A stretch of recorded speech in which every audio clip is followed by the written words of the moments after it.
السلام علیکم ورحمۃ اللہ وبرکاتہ۔ الحمدللہ رب العالمین، والصلاة والسلام علی اشرف الانبیاء والمرسلین وعلی آلہ واصحابہ اجمعین، اما بعد۔ محترم و مکرم سامعین، ناظرین و حاضرین کرام، الحمدللہ جامعہ انوارے کے زیر اہتمام مختلف کتابوں کی آڈیو اور ویڈیو ریکارڈنگ کا سلسلہ جاری ہے۔ تفسیر جلالین جلد دوم کی ریکارڈنگ کا سلسلہ ہم نے شروع کیا تھا۔ الحمدللہ پچھلے درس میں پارے 19 کا آغاز ہو چکا ہے۔ انشاءاللہ ہم آگے کے درس کو آج ہم شروع کر رہے ہیں۔ اللہ تبارک و تعالیٰ سے دعا ہے کہ ہمارے اس عمل کو اللہ تبارک و تعالیٰ اخلاص کے ساتھ جاری رکھنے کی توفیق عطا فرمائے اور اس کے ذریعے سے دین اور دنیا میں کامیابی و کامرانی عطا فرمائے۔ چلیے، الحمدللہ پچھلے درس میں پارے 19 کے 2 رکوع مکمل ہو چکے تھے۔ آج ہم تیسرا رکوع شروع کرنے جا رہے ہیں۔ بسم اللہ الرحمن الرحیم۔ الم تر الی ربک کیف مد الظل۔ اے حبیب صلی اللہ علیہ وسلم، کیا آپ نے دیکھا الی فعل ربک، آپ کے رب کے کام کی طرف، کارنامے کی طرف، کیف مد الظل، کہ اس نے سائے کو کیسے دراز کیا، کیسے پھیلایا۔ من وقت الاسفار الی وقت طلوع الشمس، اسفار یا پھر اسفار کا جو وقت ہے، جو اسفار کا وقت جو کہا جاتا ہے، اصل اسفار جو کہتے ہیں وہ وقت ہوتا ہے فجر کی نماز کے وقت، سورج نکلنے سے پہلے جو دھیمی دھیمی جو روشنی ہوا کرتی ہے اس کو اسفار یا اسفار کہتے ہیں۔ تو اب دیکھیں، اس وقت سے آدمی کا جو ہے ہر چیز کا سایہ شروع ہو جاتا ہے۔ اب وہ سایہ آہستہ آہستہ ظاہر ہونے لگتا ہے، کس کے ذریعے سے؟ وہ سورج کے ذریعے سے۔ تو سایہ تو پہلے سے ہی ہوتا ہے، لیکن جیسے جیسے سورج نکلتا جاتا ہے تو وہ سایہ کیا ہے؟ ظاہر ہونا شروع ہو جاتا ہے۔ تو اب بتا رہے ہیں کہ طلوع آفتاب کے وقت آپ دیکھیں گے کہ سایہ انسان کا بہت لمبا ہوگا، اور اسی طرح غروب آفتاب کے وقت آپ دیکھیں گے کہ انسان کا سایہ بہت لمبا ہوگا۔ تو طلوع آفتاب کے وقت سایہ بہت لمبا، لیکن جیسے جیسے سورج اوپر ہوتا جائے سایہ بالکل کیا ہے؟ کم ہوتا چلا جائے گا، گھٹتا چلا جائے گا۔ بالکل ویسے ہی پھر جب سورج ڈوبنے کی طرف آئے تو سایہ ویسے ہی کیا ہے؟ بالکل لمبا ہوتا چلا جائے گا۔ تو اب اس کی طرف اشارہ کرتے ہوئے بتا رہے ہیں کہ کیا آپ نے اپنے رب کے اس کارنامے کو دیکھا کہ کیف مد الظل، کہ اس نے سائے کو کیسے دراز کیا، من وقت الاسفار الی وقت طلوع الشمس، کہ پھیلا دیا، لمبا کیا، کہ اسفار کے وقت سے طلوع شمس کے وقت تک، طلوع شمس تک۔ ولو شاء لجعلہ ساکنا، اب بتا رہے ہیں کہ اگر آپ کا رب چاہتا تو اس سائے کو دراز ہوئے بغیر ویسے ہی روکے رکھتا، لجعلہ ساکنا مقیما لا یزول بطلوع الشمس، سورج کے طلوع ہونے کے ساتھ ساتھ وہ سایہ جو ہے زائل نہیں ہوتا، کہ پہلے لمبا پھر اس کے بعد آہستہ ختم ہوتا چلا جاتا ہے۔ جب بالکل دوپہر کا وقت ہوتا ہے، یعنی کہ ظہر کی نماز سے پہلے کا جو وقت ہے، کہ اس کے وقت بالکل سایہ ہی ختم ہو جاتا ہے، اس کا سایہ ہی نکل جاتا ہے۔ تو اگر آپ کا رب چاہتا تو اس سائے کو ختم کیے بغیر وہ سائے کو ویسے ہی باقی رکھتا۔ ثم جعلنا الشمس، ثم جعلہ الشمس علیہ دلیلا، پھر اس کے بعد آپ کے رب نے کیا کیا؟ سورج کو اس سائے پر بتانے کے لیے دلیل بنایا، یعنی سورج کو، یعنی سایہ تو جیسے بھی بتایا گیا کہ سایہ پہلے سے ہی موجود ہوتا ہے، لیکن سورج کیا کرتا ہے؟ اپنی روشنی کے ذریعے سے اس سائے کو بتاتا ہے، ظاہر کرتا ہے۔ ثم جعل الشمس علیہ، پھر سورج کو اللہ تبارک و تعالیٰ نے بنایا ہے اس سائے پر دلیلا، بتانے والا، ظاہر کرنے والا دلیل۔ فلولا الشمس ما عرف الظل، اگر سورج نہ ہوتا تو جو سایہ ہے اس کی پہچان نہیں ہوتی، اس کو نہیں پہچانا جا سکتا۔ تو سایہ جو ہر چیز کا ہے، وہ سایہ ظاہر کیسے ہوتا ہے، پہچانا کیسے جاتا ہے؟ سورج کی روشنی کے ذریعے سے وہ اللہ تبارک و تعالیٰ نے اس سائے کی پہچان کروائی ہے۔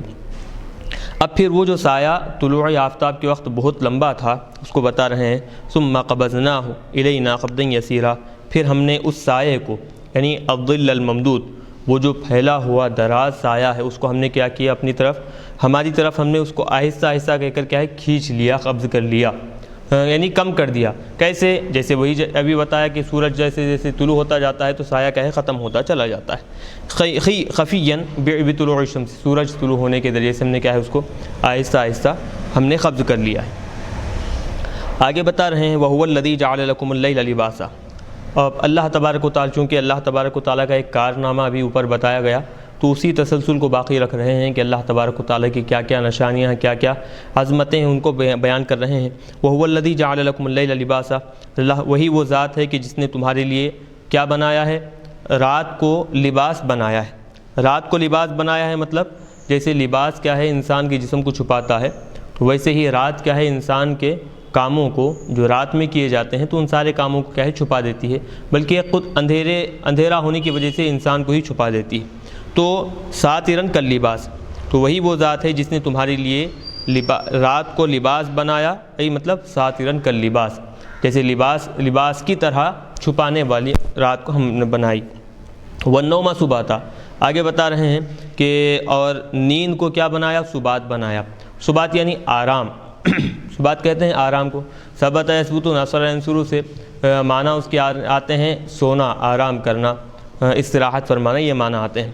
تو والنوم سباتا، تو اب نیند کو اللہ تبارک و تعالیٰ نے کیا کیا، سبات یعنی کہ آرام کا ذریعہ بنایا، آرام حاصل کرنے کے لیے۔ راحۃ للابدان بقطع الاعمال، یعنی کہ اعمال کو منقطع کر کر بدن کو راحت پہنچانے کے لیے، راحت پہنچانا۔ اعمال کو منقطع کرنا مطلب یہ کہ رات کے وقت اعمال کیا ہے انسان کے روک دیے جاتے ہیں۔ رات کے اوقات میں عموماً انسان کیا ہے کام نہیں کیا کرتے، بلکہ دن میں کام کاج میں مصروف ہو کر رات میں اپنی تھکان دور کرتے ہیں، اپنے جسموں کو راحت اور سکون پہنچاتے ہیں۔ تو نیند کو بھی اللہ تبارک و تعالیٰ نے کیا ہے راحت اور سکون کا ذریعہ بنایا۔ وَجَعَلَ النَّهَارَ نُشُورًا، اور بتا رہے ہیں کہ دن کو اللہ تبارک و تعالیٰ نے کیا کیا، نشور بنایا۔ نشور یعنی کہ منشوراً فیہ، پھیلنا۔ کیوں دن کو پھیلنا بنایا، مطلب یہ کہ ایسا بنایا کہ اس میں لوگ رزق تلاش کرنے میں ادھر ادھر پھیل جاتے ہیں، رزق کی تلاش میں، محنت و مزدوری کرنے میں کیا ہے ایک مقام سے دوسرے مقام پر آتے جاتے رہتے ہیں، کاروبار میں، تجارت وغیرہ میں اپنے اپنے کاموں میں مصروف رہتے ہیں اور پھر مختلف مقامات پہ پھیلے ہوئے ہوتے ہیں۔ تو اسی لیے بتا رہے ہیں کہ وَجَعَلَ النَّهَارَ نُشُورًا مَنشُورًا فِيهِ لِابْتِغَاءِ الرِّزْقِ وَغَيْرِهِ، رزق کی تلاش میں اور دیگر کاموں میں کیا ہے دن کے اوقات میں لوگ کیا ہے بکھرے ہوئے ہوتے ہیں، پھیلے ہوئے ہوتے ہیں۔ وَهُوَ الَّذِي أَرْسَلَ الرِّيَاحَ، اور وہی وہ ذات بابرکت ہے کہ جس نے ہوا کو بھیجا، بشرم بین یدی رحمتی، اپنی رحمت سے پہلے، یعنی اپنی بارش نازل کرنے سے پہلے خوشخبری دینے والا بنا کر۔ وہی وَهُوَ الَّذِي أَرْسَلَ الرِّيَاحَ، وہی وہ ذات ہے جس نے کیا ہے ہوا کو بھیجا، الرِّيَاحَ۔ وفی قراءۃ الرِّيح، اور ایک قراءت میں کیا ہے واحد سے پڑھا گیا ہے الرِّيح، یعنی ہوا کو بھیجا، ہواؤں کو بھیجا، جمع اور واحد دونوں طرح اس کو پڑھا گیا ہے۔ بشرم بین یدی رحمتی، بین یدی مطلب قبل کے معنی ملیں گے کہ بارش کے نازل ہونے سے پہلے خوشخبری دینے والا، یعنی وہ ہوائیں جو بارش نازل ہونے سے پہلے خوشخبری دیتی ہیں، تو ان ہواؤں کی طرف اشارہ کر کر بتا رہے ہیں کہ وہی ذات بابرکت ہے اللہ تبارک و تعالیٰ کی، یہ جس نے کیا ہے بارش کے نازل ہونے سے پہلے بارش کے نازل ہونے کی خوشخبری دے کر ان کو روانہ فرمایا، بھیجا۔ اب دیکھیں، اب بشرن جو یہاں پر لفظ امام حفص کے اعتبار سے ہم نے پڑھا ہے، اس کو دراصل کیا ہے تین طریقوں سے پڑھا گیا ہے بشرن، اور ایک تو یہ کہ ہاں آگے دیکھیں خود بتا رہے ہیں نشرن کے اعتبار سے معنی کر رہے ہیں کہ نشرن، نشر ینشر کے معنی آتے ہیں پھیلنا، متفرق ہونا۔ تو بتا رہے ہیں کہ بارش کے نازل ہونے سے پہلے جو بادلوں کو یا پھر جو ہواؤں کو اللہ تبارک و تعالیٰ بھیجتا ہے بارش کے نازل ہونے سے پہلے، بشرن پڑھیں گے تو خوشخبری دینے والے، اور اگر نشرن پڑھیں گے تو متفرق مقامات پر جو بادل بکھرے ہوئے ہیں ان کو کیا ہے جمع کرنے والی، نشر ینشر جمع کرنا۔ تو جو مختلف مقامات پر بکھرے ہوئے ہیں وہ ہوائیں کیا کرتی ہیں، وہ بادلوں کو ایک ساتھ جمع کرتی ہیں۔ تو یہ معنی ہوں گے متفرقاً قدام المطر، بارش کے نازل ہونے سے پہلے مختلف مقامات پر متفرق سمتوں سے، مختلف جگہوں سے وہ ہوائیں چلتی نظر آتی ہیں۔ وفی قراءۃ بسکون الشین تخفیفاً، اور ایک قراءت میں کیا ہے شین کے سکون کے ساتھ پڑھا گیا ہے۔ کیسے دیکھیں، نشرن پڑھیں گے، شین کا سکون مطلب نشرن پڑھیں گے. اور ایک قرات تو یہ ہوگی وفی قرات بسکون الشین تخفیفا، وفی قرات بسکونها وفتح النون. تو پہلی قرات کیا ہو گئی؟ نشرن، نشرن ایک قرات ہو گئی. دوسری قرات نوشورن، نوشورن نشرن، یہ دو قراتیں ہو گئیں. تیسری بتا رہے ہیں وفی قرات بسکونها وفتح النون. تیسری قرات بتا رہے ہیں کہ شین کے سکون کے ساتھ پڑھیں گے، لیکن جو اس سے پہلے جو نون ہے اس کے زبر سے پڑھیں گے، یعنی کہ نشرن، نشرن، نوشورن، نشرن، یہ تین ہو گئے. اب چوتھی قرات بتا رہے ہیں کہ وفی اخری بسکونها وضم الموحدۃ بدلا النون. اور چوتھی قرات میں بتا رہے ہیں کہ شین کو سکون تو دیں گے ہی دیں گے، لیکن پہلے والا جو حرف ہے نون اس کو با سے بدل کر نشرن کی بجائے بشرن پڑھ کر پڑھیں گے، جیسے کہ ہم امام حفص علیہ الرحمہ کی قرات کے اعتبار سے پڑھتے ہیں.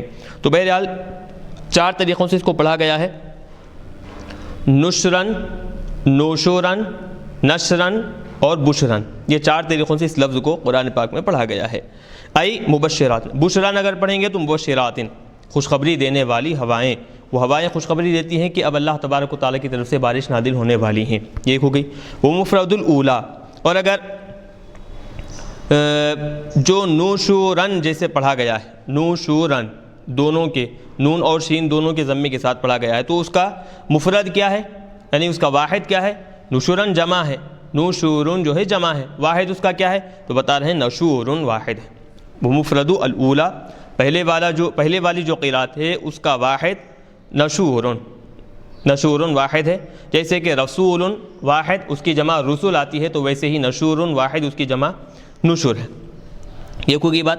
والاخیرۃ، اور آخری قرات جو بشرن پڑھا گیا ہے تو بتا رہے ہیں کہ اس کا واحد کیا ہے؟ والاخیرۃ بشیر، بشیرن ہے واحد، اس کی جمع بشر، یعنی بشر اگر پڑھیں گے تو اس کا واحد کیا ہوگا؟ بشیر سمجھا جائے گا. اور اگر نشر پڑھیں گے، نشرن پڑھیں گے نون اور شین کے ضمے کے ساتھ، تو اس کا واحد رسول سمجھا جائے گا. تو اب یہاں پر بیان کر دیے کہ چار طریقوں سے اس کو پڑھا گیا ہے. چلیے آگے بتا رہے ہیں وَأَنزَلْنَا مِنَ السَّمَاءِ مَاءً طَهُورًا، اور ہم نے آسمان سے پاک و صاف پانی نازل کیا. انتہائی پاک پانی ہم نے کیا ہے؟ آسمان سے نازل کیا. تو اب پاک پانی نازل کیا مطلب ای مطہر، پاک کرنے والا. پاک پانی مطلب وہ خود پاک ہے اور ساتھ ہی ساتھ کیا ہے؟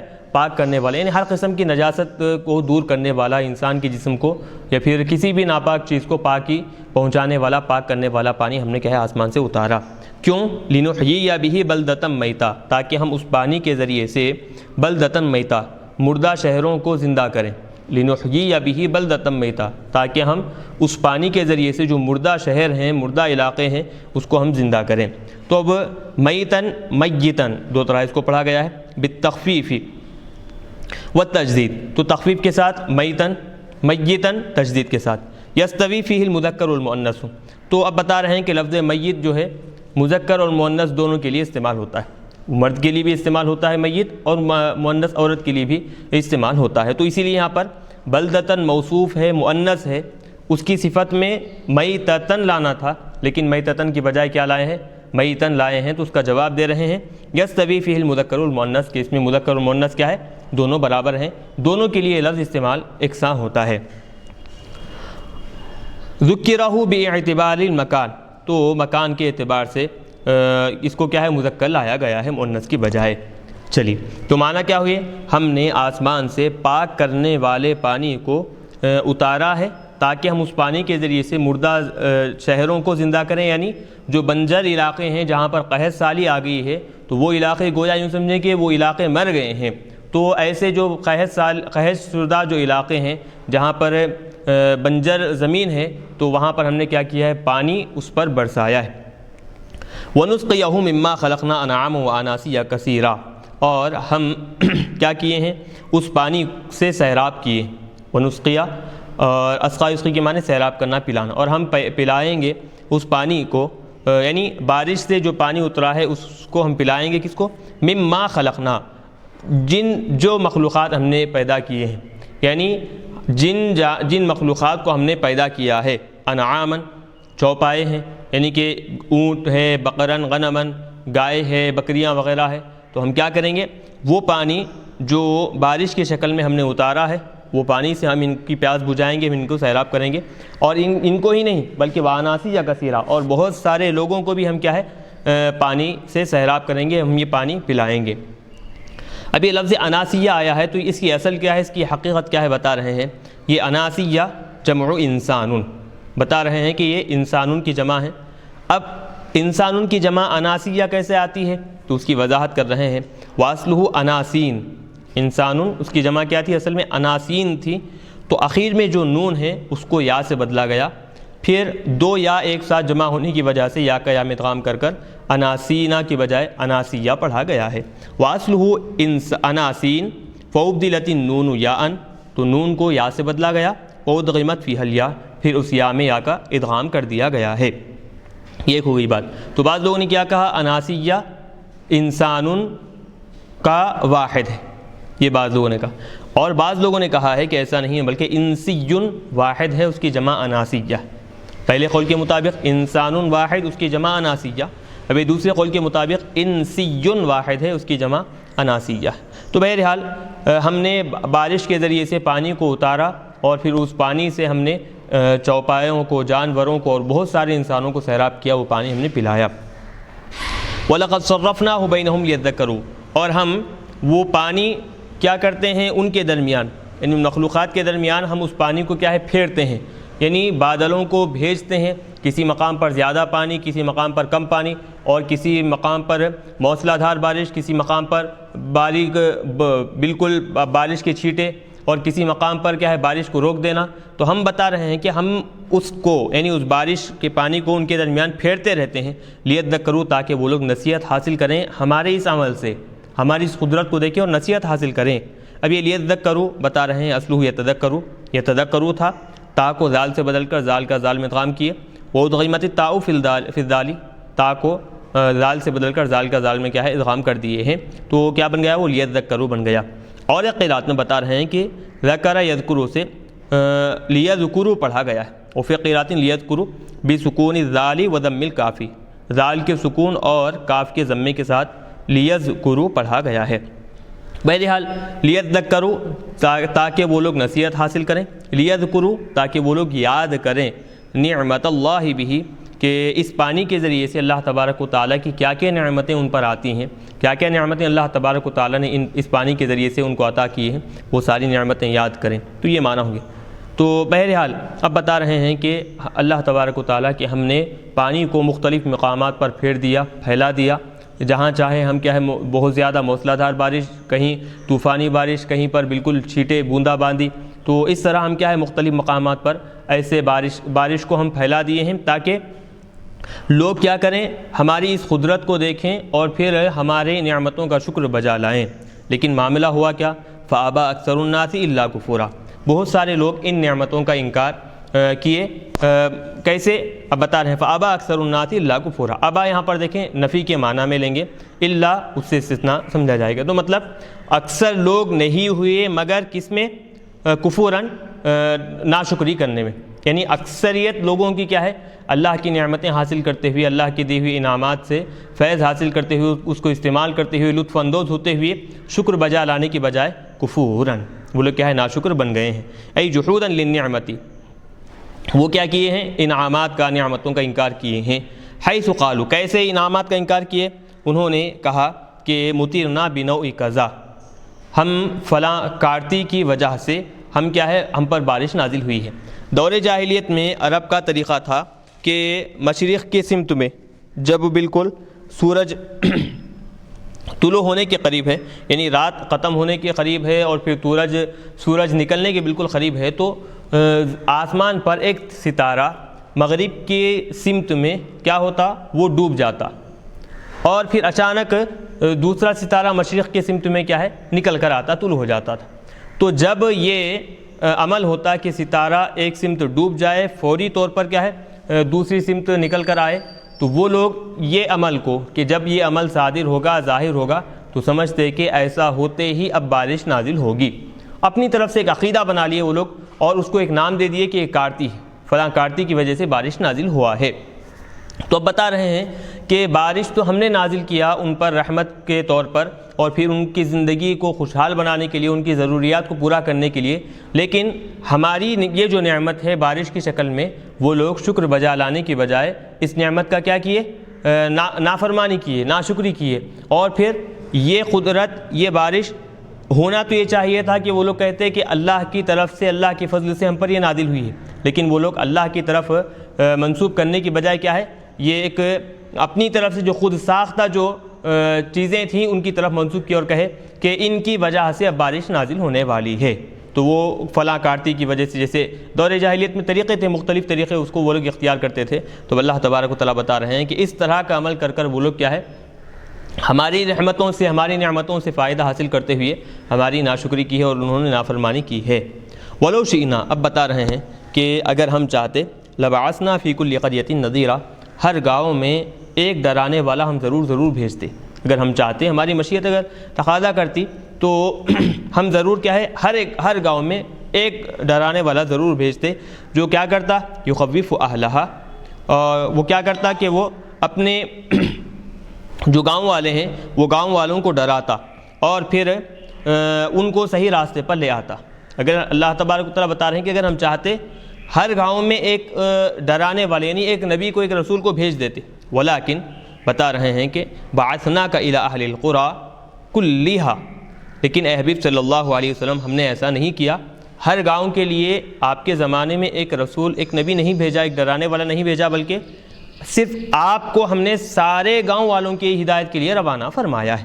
یہ بتا رہے ہیں. لیکن ہماری قدرت ہے کہ اگر ہم چاہتے تو ہر گاؤں میں ایک نبی کو، ایک رسول کو بھیج سکتے تھے، لیکن ہم نے کیا کیا، بعثناک الی اہل القری کلھا نذیرا، ڈرانے والا بنا کر ہم نے آپ کو سارے گاؤں والوں کی طرف، یعنی کہ سارے عالم کی طرف ہم نے کیا ہے، آپ کو ڈرانے والا بنا کر بھیجا ہے. کیوں؟ لیعظم اجرک، آپ جتنی زیادہ محنت کریں گے، آپ جتنی زیادہ کوشش کریں گے، جتنی دور تک آپ پیغام الہی پہنچائیں گے، آپ کا اجر بھی اللہ تبارک و تعالیٰ اتنا اضافہ کرے گا، اتنا زیادہ عطا کرے گا. تو اس طرح آپ پر ذمہ داری ہم نے زیادہ ڈالی تاکہ لیعظم اجرک، تاکہ آپ کا اجر بھی کیا ہے، بڑھا کر دیا جائے، زیادہ آپ کو اجر دیا جائے.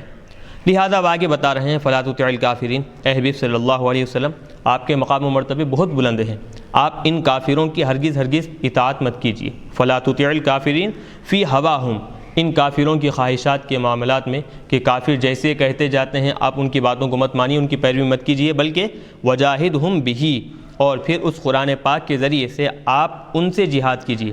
قرآن پاک کے جو دلائل ہیں، جو احکامات ہیں، ان دلائل کے ذریعے سے، ان احکامات پر عمل کرتے ہوئے آپ کیا ہے، ان کافروں سے جہاد کیجیے، اور بڑا جہاد کیجیے، جہادن کبیرہ، بڑا جہاد کیجیے. تو مطلب بتا رہے ہیں کہ قرآن کا جو راستہ ہے، قرآن جو طریقہ سمجھایا ہے، جو راستہ بتلایا ہے، اس راستے پر چلتے ہوئے اب کیا ہے، قرآن کے دلائل کے ذریعے سے آپ ان کافروں کے قول کا رد کیجیے اور ان کا آپ جواب دیجیے. آگے بتا رہے ہیں وَهُوَ الَّذِي مَرَجَ الْبَحْرَيْنِ، پھر اللہ تبارک و تعالیٰ اپنے شان کریمی اور پھر اپنی قدرت کا یہاں سے اظہار کر رہے ہیں. وہی وہ ذات ہے کہ جس نے کیا ہے، دو سمندروں کو بھیجا. مرج البحرین، دو سمندروں کیا ہے بھیجا. ارسلہما متجاورین، کیسے بھیجا، وہ بھی متجاور یعنی آزو بازو سے، بالکل جوار سے، تو بالکل آزو بازو سے بھیجا دونوں سمندروں کو. اور دونوں کا معاملہ، حقیقت کیا ہے دونوں کی، ھذا عذب فرات، یہ انتہائی میٹھا سمندر ہے. شدید العذوبہ، انتہائی میٹھا سمندر ہے. وھذا ملح اجاج، یہ بالکل انتہائی کڑوا کھارا سمندر ہے. ملح اجاج شدید الملوح، ایک سمندر انتہائی میٹھے پانی والا، اور اس کے بعدو ہی جو لگا ہوا ہے وہ سمندر کیا ہے، بالکل کھارے پانی والا. دو سمندروں کو اللہ تبارک و تعالیٰ نے ایک ساتھ روانہ کیا، ایک ساتھ بھیجا. وجعل بینہما برزخا، اور ساتھ ہی ساتھ ان دونوں کے درمیان کیا ہے، ایک آڑ بنا دی. آڑ بنا دی یعنی حاجزن، ایک پردہ، ایک حائل چیز بنا دی دونوں کے درمیان. لا یختلط احدہما بالاخری، کہ ان دونوں میں سے کوئی ایک دوسرے سے ہرگز ملاقات نہ کرے، یعنی خلط ملط نہ ہو. کھارا پانی میٹھے پانی کے سمندر میں نہ ملے، اور نہ ہی میٹھے پانی کا سمندر کھانے پانی میں مل جائے. یعنی دونوں آزو بازو سے رواں دواں ہیں، جلتے جاتے ہیں، بہہ رہے ہیں، لیکن نہ اس کا پانی اس میں ملتا ہے اور نہ اس کا پانی اس میں ملتا ہے. تو اس کو بتا رہے ہیں کہ اللہ کی قدرت کریمہ اور پھر اس کی شان اور عظمت یہ ہے کہ دو سمندر ایک ساتھ روانہ ہوتے ہیں، لیکن دونوں میں کا کوئی ایک پانی بھی دوسرے سے ہرگز نہیں ملتا، بلکہ دونوں کے درمیان اللہ نے ایک ایسی آڑ اور پھر حائل شے رکھ دی ہے، وہ دکھائی نہیں دیتی لیکن ایسی رکاوٹ بنی ہوئی ہے کہ ایک دوسرے کو روکے رکھتی ہے۔ انسان کی قدرت کا معاملہ ہے کہ انسان دودھ اور پانی کو خود دیکھے تو اس کی حقیقت معلوم ہوگی کہ انسان کبھی بھی، یہ ہم بات مشہور کر لیے ہیں کہ دودھ کا دودھ پانی کا پانی، لیکن حقیقت میں جب دیکھتے ہیں کہ دودھ جب پانی میں مل جائے تو کوئی بھی شے ایسی نہیں ہے کہ دودھ کو کیا کرے پانی سے الگ کر دے، دودھ الگ ہو جائے اور پانی الگ ہو جائے، ایسا کوئی بھی شے نہیں ہے۔ لیکن اللہ تبارک و تعالیٰ بتا رہے ہیں اگر اللہ کی قدرت کا اندازہ لگانا ہے تو دیکھیں دو سمندر آزو بازو سے چلتے ہیں، رواں دواں ہیں، لیکن کوئی ایک سمندر اس میں ملتا نہیں ہے۔ چلیے آگے بتا رہے ہیں کہ وَكَانَ رَبُّكَ، ہاں اب دیکھیں وَجَعَلَ بَيْنَهُمَا بَرْزَخًا وَحِجْرًا مَحْجُورًا، اور پھر اللہ تبارک و تعالیٰ ان دونوں سمندروں کے درمیان کیا ہے ایک آڑ رکھی ہے، وَحِجْرًا مَحْجُورًا، اور ایسا پردہ رکھا ہے محجورہ جو کہ کیا ہے روکا ہوا ہے ایک سمندر کو دوسرے سمندر سے ملنے میں، ممنوعاً بہ اختلاطہما، ان دونوں کو آپس میں ملنے سے کیا ہے وہ روکا ہوا ہے۔ آگے بتا رہے ہیں وَهُوَ الَّذِي خَلَقَ مِنَ الْمَاءِ بَشَرًا، وہی وہ ذات ہے کہ جس نے کیا ہے پانی سے، یعنی پانی سے مراد یہاں پر کیا ہے منی، تو پانی سے منی کی قطرے سے اللہ تبارک و تعالیٰ نے بشراً انسان کو پیدا کیا، پھر فجعلہ نسباً، پھر اس انسان کا نسب بنایا، یعنی انسان کو ذا نسب، حسب نسب والا بنایا، وصہراً، اور پھر اس کے لیے کیا ہے سحر کہتے ہیں سسرالی جو رشتے ہوتے ہیں اس کو، ذا سحرن، تو اس کو نسبی رشتے والا بنایا اور پھر سسرالی رشتے والا بنایا۔ سسرالی رشتے کے اس کے کیسے بنے؟ بِأَن يَتَزَوَّجَ ذَكَرًا كَانَ أَوْ أُنثىٰ طَلَبًا لِلتَّنَاسُلِ، چلیے اب دیکھیں کیسے مذکر ہو یا پھر مؤنث ہو وہ ایک دوسرے سے نکاح کرتے ہیں، یا پھر اللہ تبارک و تعالیٰ نے ایک دوسرے کا نکاح کروایا طلبًا للتناسل، وہ کیا کیے وہ ایک دوسرے کا نکاح کر تناسل یعنی کہ نسل کو آگے بڑھانے کا وہ لوگ یہ راستہ اختیار کر لیے بنا لیے۔ تو مطلب اللہ تبارک و تعالیٰ نے کیا کیا ہے ہر قسم کے رشتے اللہ تبارک و تعالیٰ نے بنائے ہیں، نسبی رشتے اور پھر سسرالی رشتے۔ تو سسرالی رشتے کیسے ہوتے ہیں اب یہاں پر اس کی وضاحت کر دیے کہ مرد آدمی عورت سے نکاح کرتے ہیں تو یا پھر عورتیں مرد سے نکاح کرتے ہیں، دونوں میں سے کوئی بھی ایک ممکن ہے، تو اس کے ذریعے سے کیا ہوتا ہے انسان کی نسل آگے بڑھتی چلے جاتی ہے۔ وَكَانَ رَبُّكَ قَدِيرًا، آگے بتا رہے ہیں کہ آپ کا رب قادر مطلق ہے، وہ جو چیز چاہتا ہے وہ کرنے پر قادر ہے، کرتا ہے، قادراً علی ما یشاء، جو چاہتا ہے وہ کرنے پر قادر ہے۔ یہاں پر اللہ تبارک و تعالیٰ نے اپنی شان اور اپنی عظمت کو بیان فرمایا۔ آگے بتا رہے ہیں وَيَعْبُدُونَ، وہ لوگ یعنی کہ کافر، من دون اللہ، اللہ کو چھوڑ کر اللہ کے علاوہ ایسے بتوں کی عبادت کیے، ما لا ينفعهم، جو بت ان کو کچھ بھی فائدہ نہیں پہنچاتے، یعنی بعبادتہ، ان کی عبادت کرنے کی وجہ سے، یعنی ان بتوں کی عبادت کریں تو وہ بت ان کو کچھ فائدہ نہیں پہنچا سکتے، ولا يضرهم بترکہا، اور اگر وہ کافر ان بتوں کی عبادت کو چھوڑ دیں تو وہ بت ان کو کچھ نقصان نہیں پہنچا سکتے، اور وَكَانَ الْكَافِرُ عَلَىٰ رَبِّهِ ظَهِيرًا، بلکہ حقیقی بات تو یہ ہے کہ وہ کافر جس طریقے کو اختیار کیے ہوئے ہیں اللہ کی عبادت کو چھوڑ کر بتوں کی عبادت کرنا، غیر اللہ کی عبادت کرنا، تو گویا وہ لوگ کیا ہے اپنے رب کے خلاف، جو ان کا حقیقی پالنہار ہے جو رب ہے ان کے خلاف کیا ہے وہ شیطان کی مدد کر رہے ہیں، شیطان کے مددگار بن گئے ہیں۔ وَكَانَ الْكَافِرُ عَلَىٰ رَبِّهِ، خود اپنے رب کے خلاف کافر کیا ہو گئے ہیں ظہیراً، مددگار بن گئے ہیں، معیناً للشیطان، شیطان کے مددگار بن گئے ہیں، کیسے شیطان کی اطاعت کر کر، اس کی باتوں کو مان کر اور اس کی باتوں میں آ کر اللہ کی ذات میں شریک ٹھہرانا، کس طرح کے کام کر کر اللہ کی نافرمانی کیے اور شیطان کی اطاعت کر کر وہ لوگ شیطان کے مددگار بن گئے۔ چلیے آگے بتا رہے ہیں وما ارسلناک الا مبشرا ونذیرا، اور اے حبیب صلی اللہ علیہ وسلم ہم نے آپ کو صرف اور صرف کیا ہے جنت کی خوشخبری دینے والا اور پھر جہنم کی آگ سے ڈرانے والا بنا کر بھیجا ہے۔ مبشرا بالجنہ ونذیرا مخوفا من النار، جنت کی خوشخبری دینے والا بنا کر بھیجا اور جہنم کی آگ سے ڈرانے والا بنا کر ہم نے آپ کو بھیجا ہے۔ قل، اے حبیب صلی اللہ علیہ وسلم آپ ان سے کہہ دیجئے ما اسألکم علیہ من اجر، اے لوگو میں تم سے اس کے بدلے میں، علیہ اس کے بدلے میں مطلب علی تبلیغ ما ارسلت بہ، جو جس چیز کو مجھے دے کر بھیجا گیا ہے، یعنی جو چیز مجھے دے کر بھیجی گئی ہے اس کے بدلے میں تم سے کچھ بھی اجر نہیں مانگتا، اس کا بدلہ میں نہیں مانگتا ہوں۔ ما اسألکم علیہ، اس پر یعنی یہ جو چیز مجھے دے کر جو بھیجی گئی ہے، جو احکامات، جو رسالت کے پیغام جو مجھے دے کر بھیجے گئے ہیں، اس کے بدلے میں میں تم سے کوئی بھی چیز نہیں مانگتا الا مگر یعنی لیکن من شاء یتخذ الی ربہ سبیلا، خود سے اگر کوئی اپنے رب کی طرف راستہ بنا لینا چاہے تو اس کے لیے اختیار ہے۔ یعنی اپنی طرف سے میں مال کا طلبگار نہیں ہوں اس چیز کے بدلے میں، یعنی جو باتیں میں تم تک پہنچایا ہوں اس کے بدلے میں میں تم سے کچھ مال طلب کرنے والا نہیں ہوں، بلکہ خود سے اگر کوئی دینا چاہے اللہ کی راہ میں اللہ کو راضی کرنے کے لیے تو میں اس کو منع کرنے والا بھی نہیں ہوں۔ طریقاً ایک راستہ بنا لے اپنے رب کی طرف پہنچنے کا، کیسے؟ بے انفاق مال فی مرضاتہ تعالی، اللہ تبارک و تعالیٰ کی خوشنودی کے جو مقامات ہیں اللہ کو راضی کرنے کے لیے اگر وہ اپنا مال خرچ کرتا ہے ایسے راستے پر، فلا امنعہ من ذلک، تو اس عمل سے میں اس کو روکنے والا بھی نہیں ہوں۔ یعنی میں تبلیغ رسالت کے بدلے میں مال کا طلبگار بھی نہیں ہوں، اگر کوئی آدمی خوشی سے اللہ کو راضی کرنے کے لیے دیتا ہے تو میں اس کو اس عمل سے مال دینے سے روک بھی نہیں سکتا۔ وتوکل علی الحی الذی لا یموت وسبح بحمدہ، اور اے لوگو تم کیا کرو اس زندہ جو ذات بابرکت ہے، اللہ تبارک و تعالیٰ کی جو ذات ہے جو ہمیشہ سے زندہ ہے، لا یموت، وہ کبھی اس پر موت طاری ہونے والی نہیں ہے، ختم ہونے والی نہیں ہے، وسبح بحمدہ، اور پھر ہاں اب دیکھیں اب کیا بتائیں کہ قل جو حکم دیا گیا تھا حضور کو اسی سے خطاب ہے کہ تم کیا کریں، یعنی حضور پاک علیہ الصلوۃ والسلام کو حکم دیا جا رہا ہے کہ اس زندہ ذات بابرکت پر آپ توکل کیجئے، بھروسہ کیجئے جو کبھی نہیں مرتی، اور پھر کیا ہے اس کی تسبیح بیان کیجئے، تسبیح ساتھ ہی ساتھ کس سے ملی ہوئی ہو، تحمید بھی ہو، یعنی اللہ کی تسبیح اور تحمید دونوں بیان کیجئے، ملتبساً بحمدہ، جو اس کے حمد کے ساتھ ملی ہوئی ہو۔ ای قل، یعنی کہ مطلب تسبیح اور تحمید ایک ساتھ کیسے؟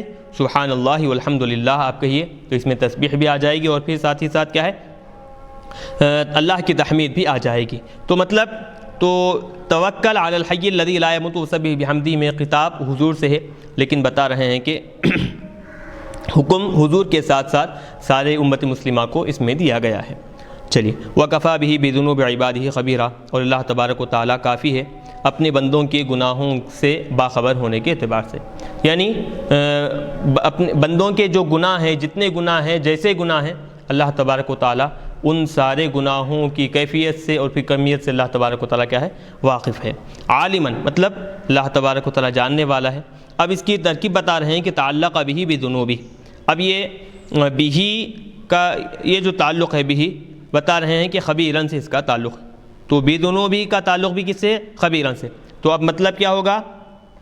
کفا بہ بذنوب عبادہ خبیراً کا مطلب اللہ تبارک و تعالیٰ اپنے بندوں کے گناہوں سے باخبر ہے، اللہ تبارک و تعالیٰ اپنے بندوں کے گناہوں سے باخبر ہے، واقف ہے، جانتا ہے، یہ معنی ہوں گے اس کے۔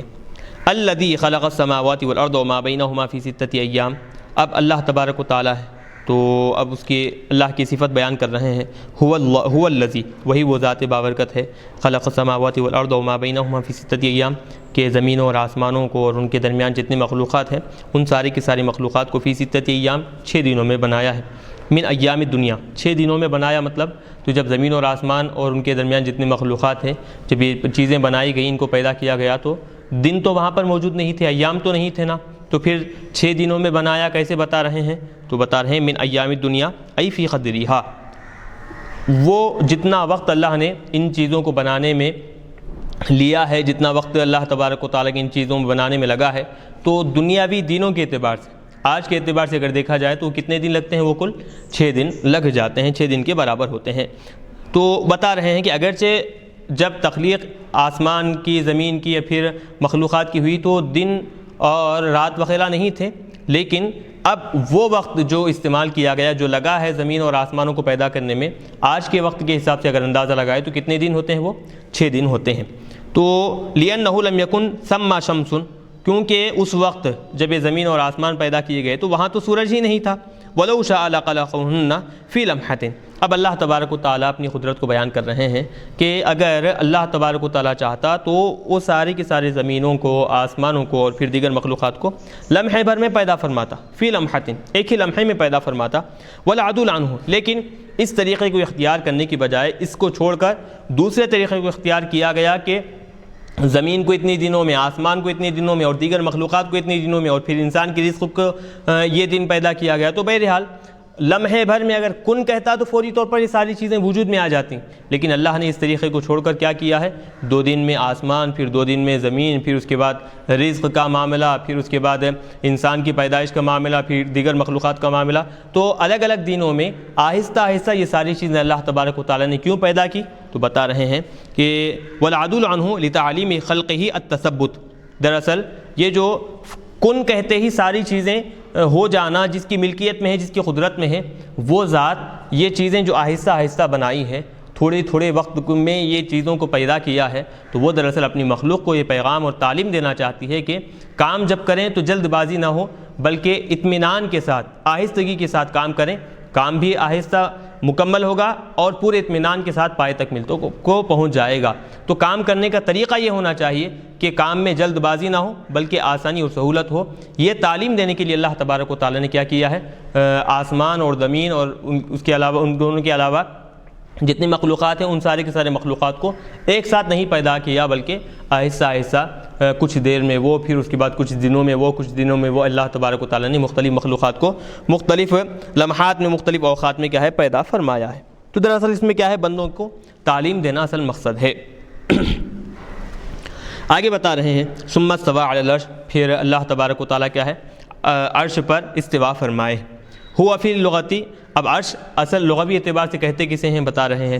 ہوا فی اللغتی سریر الملک، اصل میں عرش کہتے ہیں بادشاہی تخت کو لغوی اعتبار سے. اب یہاں پر اب اللہ تبارک و تعالیٰ کا جو عرش ہے وہ تو ہر احادیث مبارکہ میں بھی اس کی مختلف وضاحتیں بتائی گئی ہیں، اور پھر اس کا کیا معاملہ ہوگا وہ سب بتائی گئی ہیں. تو اب اصل بحث یہاں پر استوا فرمانا. تو استوا فرمانے سے مراد کیا ہے، برابر ہونا. برابر ہونے کے لیے مکان کی ضرورت ہے. اللہ تبارک و تعالیٰ کیا ہے، مکان جب کہیں گے، عرش پر استوا فرمایا ہے، تو مطلب اللہ نے عرش کو اپنا مقام بنا لیا ہے، وہاں پر اللہ کی ذات خاص ہے کیا، یہ معنی نکلیں گے، جو کہ اللہ کے لیے مناسب نہیں ہے. تو بتا رہے ہیں ایسا استوا فرمایا، اللہ نے عرش کو اپنے لیے ایسا مختص کر لیا جیسا کہ اس کے شائع نشان ہے. جیسے اللہ تبارک و تعالیٰ کی شائع نشان ہے، اللہ تبارک و تعالیٰ نے وہاں پر استوا فرمایا ہے. ثم استوى علی العرش الرحمن. چلیے آگے بات سمجھ میں، بدل من ضمیر استوا. تو اب دیکھیں ثم استوى میں جو ہوا ضمیر ہے وہ مبدل منہ ہے، اور رحمان کیا ہے، اس کا بدل ہے. تو پھر وہ رحمان عرش پر استوا فرمایا ہے. تو ای استوان، کیسے استوا فرمایا ہے، یلیق بہ، ایسا استوا کی جو اس کے لائق ہے، اس کے شائع نشان ہے، وہی بہتر جانتا ہے. ہم بندوں کو یہ حکم دیا گیا ہے کہ ایمان رکھیں کہ اللہ تبارک و تعالیٰ استوا فرمایا ہے. کیسے ہے، اس کی حقیقت کیا ہے، اس پر غور و فکر کرنے، غور و خوض کرنے سے اجتناب کرنے، بچنے کا حکم دیا گیا ہے. فاسأل ایھا الانسان بربہ خبیرا. اب بتا رہے ہیں کہ اے انسان، اس رحمان کے بارے میں، رحمان کے بارے میں تم فاسأل ایھا الانسان بہ بالرحمن خبیرا یخبرک بصفاتہ. اے انسان، تو اس رحمان سے، رحمان کے بارے میں معلومات طلب کر، رحمان کے بارے میں جو معلومات ہیں ان کو طلب کر. یخبرک بصفاتہ، تو وہ کیا کرے گا، تجھ کو اپنی صفات کے بارے میں خبر دے گا. یعنی رحمان کے بارے میں، اس کی حقیقت کیا ہے، اور پھر اللہ کی پہچان کیا ہے، اس کے بارے میں تو اس سے بار بار مانگتا جا، وہ تجھ کو اپنی صفات کے ذریعے سے اپنی خبر دے گا، اپنی پہچان کرائے گا. چلیے وَإِذَا قِيلَ لَهُمْ، اور جب ان سے کہا جاتا ہے، یعنی لِكُفَّارِ مکہ، کفار مکہ سے جب کہا جاتا ہے اسجدوا للرحمن، رحمان کو سجدہ کرو، قالوا، تو وہ کہتے ہیں وَمَا الرحمن، کہ رحمان کون ہے، کیا چیز ہے رحمان. انسجد لما تأمرنا، اور پھر حضور سے، یعنی حضور جب ان سے کہتے کہ رحمان کو سجدہ کرو، تو وہ لوگ کیا کرتے، علل اعلان انکار کرتے کہ رحمان کون ہے، رحمان کیا چیز ہے، ہمیں کیا معلوم، پہلے رحمان کا ہمیں تعارف کرواؤ، رحمان کون ہے ہمیں بتاؤ، پھر اس کے بعد ہم سجدہ کریں گے. تو بغیر جانے، بغیر پہچانے ہم، تم جس کو سجدہ کرنے کا کہو گے ہم ان کو سجدہ کریں گے کیا. بتا رہے ہیں انسجد لما تأمرنا، جس کو سجدہ کرنے کا تم حکم دو گے کیا ہم سجدہ کر دیں گے. تأمرنا، تأمرنا تا یعنی فوقانیہ، یعنی کہ اوپر کی 2 نقطوں سے، تحتانیہ یا سے یعنی کہ نیچے کی 2 نقطوں سے، یأمرنا، کیا وہ جس کو سجدہ کرنے کا حکم دیں گے کیا ہم سجدہ کر دیں گے. والآمر محمد، یعنی حکم دینے والے. تأمرنا میں جو جس کے جو عامر ہیں وہ کون ہیں؟ حضور پاک علیہ الصلوۃ والسلام کی ذات، یعنی حضور جس کو سجدہ کرنے کا حکم دیں کیا ہم سجدہ کریں؟ کفار اس طرح کا بہانہ کرتے، ولا نعرفہ، حالانکہ ہم اس رحمان کو جانتے بھی نہیں، پہچانتے بھی نہیں، یعنی کہ لا انکار کرتے کہ ہم ہرگز اس کو سجدہ نہیں کریں گے۔ وزادہم ھذا القول لہم، یہ بات ان کو کیا کی؟ مزید ایمان سے نفرت پیدا کرنے میں اضافہ کی۔ رحمان کے بارے میں جب سجدہ کرنے کا حکم دیا گیا تو رحمان کی ذات کا جو انہوں نے انکار کیا، تو یہ بات کیا کی؟ اللہ کی ذات کا انکار کرنا، یہ بات ان کو اللہ پر ایمان لانے سے مزید نفرت ان کے دلوں میں پیدا کر دی۔ وزادہم نفوراً، یہ بات ان کو کیا کی؟ ایمان لانے سے مزید نفرت میں ڈال دی، مزید ان کی نفرت میں اضافہ ہوا۔ قال تعالی، اب اللہ تبارک و تعالی یہاں پر بیان فرمایا، چونکہ وہاں پر کیا معاملہ ہوا تھا؟ رحمان کے بارے میں سوال ہوا تھا، کفار مکہ نے پوچھا تھا کہ رحمان کون ہے، تو اللہ تبارک و تعالیٰ کیا کر رہے ہیں؟ اپنی صفات کے ذریعے سے اپنی معرفت کروا رہے ہیں۔ تبارک الذی، تعظم، بابرکت ہے وہ ذات، الذی جعل فی السماء بروجا، کہ جس ذات بابرکت نے آسمان میں کیا ہے؟ بروج بنائے ہیں۔ بروج، اب کتنے بروج ہیں بتا رہے ہیں؟ 12، 12 بروج اللہ تبارک و تعالیٰ نے بنائے ہیں۔ اب وہ بروج کے نام کیا ہیں؟ صاحب جلالہ اس کی وضاحت کر رہے ہیں، الحمل والثور والجوزاء والسرطان والاسد والسنبلہ والمیزان والعقر والقوس والجدی والدلو والحوت، یہ 12 بروج اللہ تبارک و تعالیٰ نے بنائے ہیں۔ اور یہ 12 بروج کیا ہیں؟ 7 سیاروں میں بٹے ہوئے ہیں۔ 12 بروج 7 سیاروں میں بٹے ہوئے ہیں۔ اب 7 سیاروں کا نام بھی بتائیں گے، اور کون سے سیارے میں کون سا بروج ہے وہ بھی بیان کریں گے۔ وہی منازل الکواکب السبعۃ السیارہ، اور وہ کیا ہے؟ 7 جو سیارے ہیں ان کے مقامات ہیں۔ پہلا کیا ہے؟ المریخ، پہلا مریخ ہے، اور مریخ میں کون کون سے بروج ہیں بتا رہے ہیں؟ الحمل والعقرب، یہ حمل اور عقرب جو ہے یہ مریخ سیارے میں پائے جاتے ہیں۔ اور دوسرا سیارہ ہے والزہرہ، زہرہ سیارہ ہے، اور اس سیارے میں ثور اور میزان دونوں پائے جاتے ہیں۔ اور تیسرا ہے عطارد، تیسرا سیارے کا نام عطارد ہے، اور اس میں کیا ہے؟ جوزا اور سنبلہ دونوں پائے جاتے ہیں۔ اور چوتھا سیارہ ہے القمر، یعنی کہ چاند، وَلَهُ سرطان، اور اس میں کیا ہے؟ کون سا برج پایا جاتا ہے؟ سرطان نام کا جو برج ہے وہ اس میں پایا جاتا ہے۔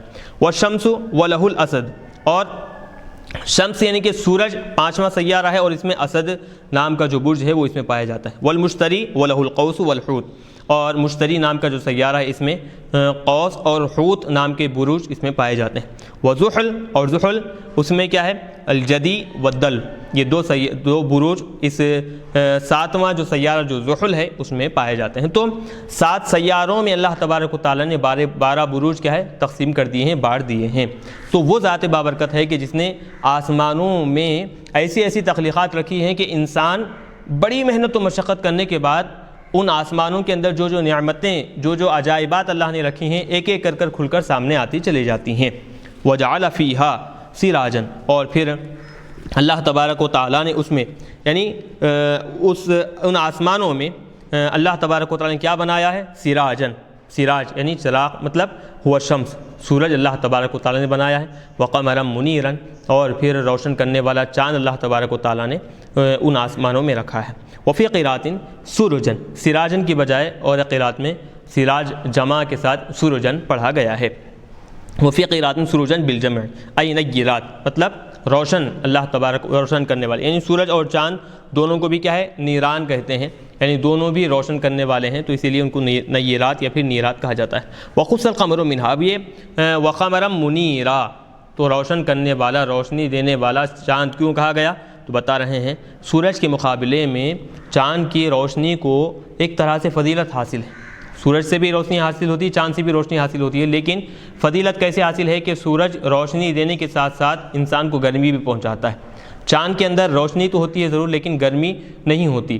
اور ایک فضیلت یہ ہے کہ اسلامی اعتبار سے تاریخیں، اوقات، نماز کے ہو یا پھر ایام حج ہو، یہ جو جانی اور پہچانی جاتی ہیں، اسلام میں چاند کے اعتبار سے تاریخیں پہچانی جاتی ہیں، سورج کو اس میں عمل دخل نہیں ہے۔ تو اس اعتبار سے کیا ہے؟ سورج کو فوقیت حاصل ہے، فضیلت حاصل ہے، سورج پر فوقیت اور فضیلت حاصل ہے چاند کو، تو اسی لیے یہاں پر قمرا منیرا کہہ کر چاند کی صفت لائی گئی ہے۔ وقص القمر منہا، اور یہ اس میں جو ہے روشنی کے معاملے میں چاند کو خاص کیا گیا ہے، بالذکری یہاں پر جو منیر میں جو ذکر کیا گیا ہے، کیوں؟ لنوع فضیلت، ایک طرح سے اس کو فضیلت حاصل ہونے کی وجہ سے۔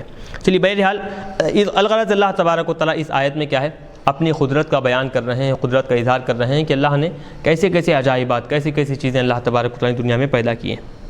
آگے بتا رہے ہیں وَهُوَ الَّذِي جَعَلَ اللَّيْلَ وَالنَّهَارَ خِلْفَةً، اور وہی وہ ذات ہے کہ جس نے کیا کیا ہے، دن اور رات کو ایک کے پیچھے ایک آنے والا بنایا۔ خلفتاً خلیفہ سے ہے یہ، ایک کے پیچھے ایک آنے والا، تو مطلب دن کے پیچھے رات آتی ہے اور پھر رات کے پیچھے فوری دن نکل کر آتا ہے۔ یخلف کل منہما الآخر، ان دونوں میں سے ہر ایک کیا ہے دوسرے کے پیچھے آ جاتا ہے۔ تو کس کے لیے بنایا ہے؟ لمن اراد ان یذکر، اس آدمی کے لیے جو ذکر کرنا چاہے، ان یذکر ان یذکر ان یذکر، دو طرح اس کو پڑھا گیا ہے، بالتشدید والتخفیف کما تقدم، جیسے اس سے پہلے بتایا گیا، ان یذکر ان یذکر، جو نصیحت حاصل کرنا چاہتا ہے اور جو اللہ کو یاد کرنا چاہتا ہے، اللہ کی انعامات کا ذکر کرنا چاہتا ہے، اس کے لیے کیا ہے، اللہ نے کیا ہے دن اور رات کو ایک دوسرے کا خلیفہ بنایا ہے۔ کیسے؟ ما فاتہ فی احداہما من خیر فیفعلہ فی الآخر، تو ان دونوں میں یعنی دن اور رات میں، رات کے اوقات میں اگر کوئی نیک کام کسی سے چھوٹ جائے، دن میں اگر نیک کام چھوٹ جائے تو وہ کیا کرے گا، بعد میں آنے والی جو رات ہے اس رات میں وہ نیک کام کر لے گا۔ رات میں کوئی نیک کام چھوٹ جائے، بعد میں آنے والا جو دن ہے اس دن میں وہ نیک کام کر لے گا۔ تو ما فاتہ فی احداہما فی احدہما من خیر، اگر ان دونوں میں کے بھلائی کے کاموں میں سے کوئی بھی اگر ایک چھوٹ جائے، فیفعلہ فی الآخر، تو کیا کرے گا وہ دوسرے یعنی بعد آنے والا جو ہے اس میں وہ کام انجام دے گا۔ تو اسی لیے کیا کیا، ایک کے پیچھے ایک کا ہم نے کیا ہے دوسرے کو خلیفہ بنایا ہے۔ وہ ہر اس آدمی کے لیے جو اللہ کا ذکر کرنا چاہے تو اس کے لیے یہ ایک بہترین ذریعہ ہے اور پھر بہترین وقت ہے۔ وہ ارادہ شکورا، اور جو اللہ تبارک و تعالیٰ کا شکر بجا لانا چاہے، اللہ کا شکر گزار بندہ بننا چاہے تو اس کے لیے بھی کیا اس میں بڑی بھلائی ہے، بڑی نعمت ہے۔ ای شکراً لنعمت ربہ علیہ فیہما، ان دونوں اوقات میں اگر اللہ تبارک و تعالیٰ کے جو انعامات اس پر ہیں، اگر وہ انعامات کا شکر بجا لانا چاہے تو اللہ تبارک و تعالیٰ ان دونوں اوقات کو مقرر کیا ہے کہ دونوں میں سے کسی ایک میں بھی چاہے وہ اپنے رب کا شکر بجا لا سکتا ہے۔ چلیے یہاں تک یہ بات ہوئی۔ تو اب دیکھیں یہ جو بات ہم نے شروع کی تھی کہ اللہ تبارک و تعالیٰ نے اپنے انعامات کا، اپنی قدرت کاملہ کا اللہ تبارک و تعالیٰ نے اظہار کیا ہے اور پھر اپنے اوصاف کو اللہ تبارک و تعالیٰ نے یہاں پر بیان کیا ہے۔ یہ بات ہم نے بیان کر دی، شروع میں بتا دی تھی، تو اب یہاں تک وہی تسلسل شروع ہوا۔ اب اللہ تبارک و تعالیٰ کے بندے، اللہ رحمان کے جو بندے ہیں، حقیقت میں ان کی صفتیں کیا ہیں، ان کا رہن سہن کیا ہے، وہ لوگ کیا کھاتے ہیں، کیسے رہتے ہیں، ان کی زندگی کیسی ہوتی ہے، وہ کیسے زندگی گزارتے ہیں، اب یہاں سے اللہ تبارک و تعالیٰ اپنے بندوں کا خاص طور پر تذکرہ فرما رہے ہیں۔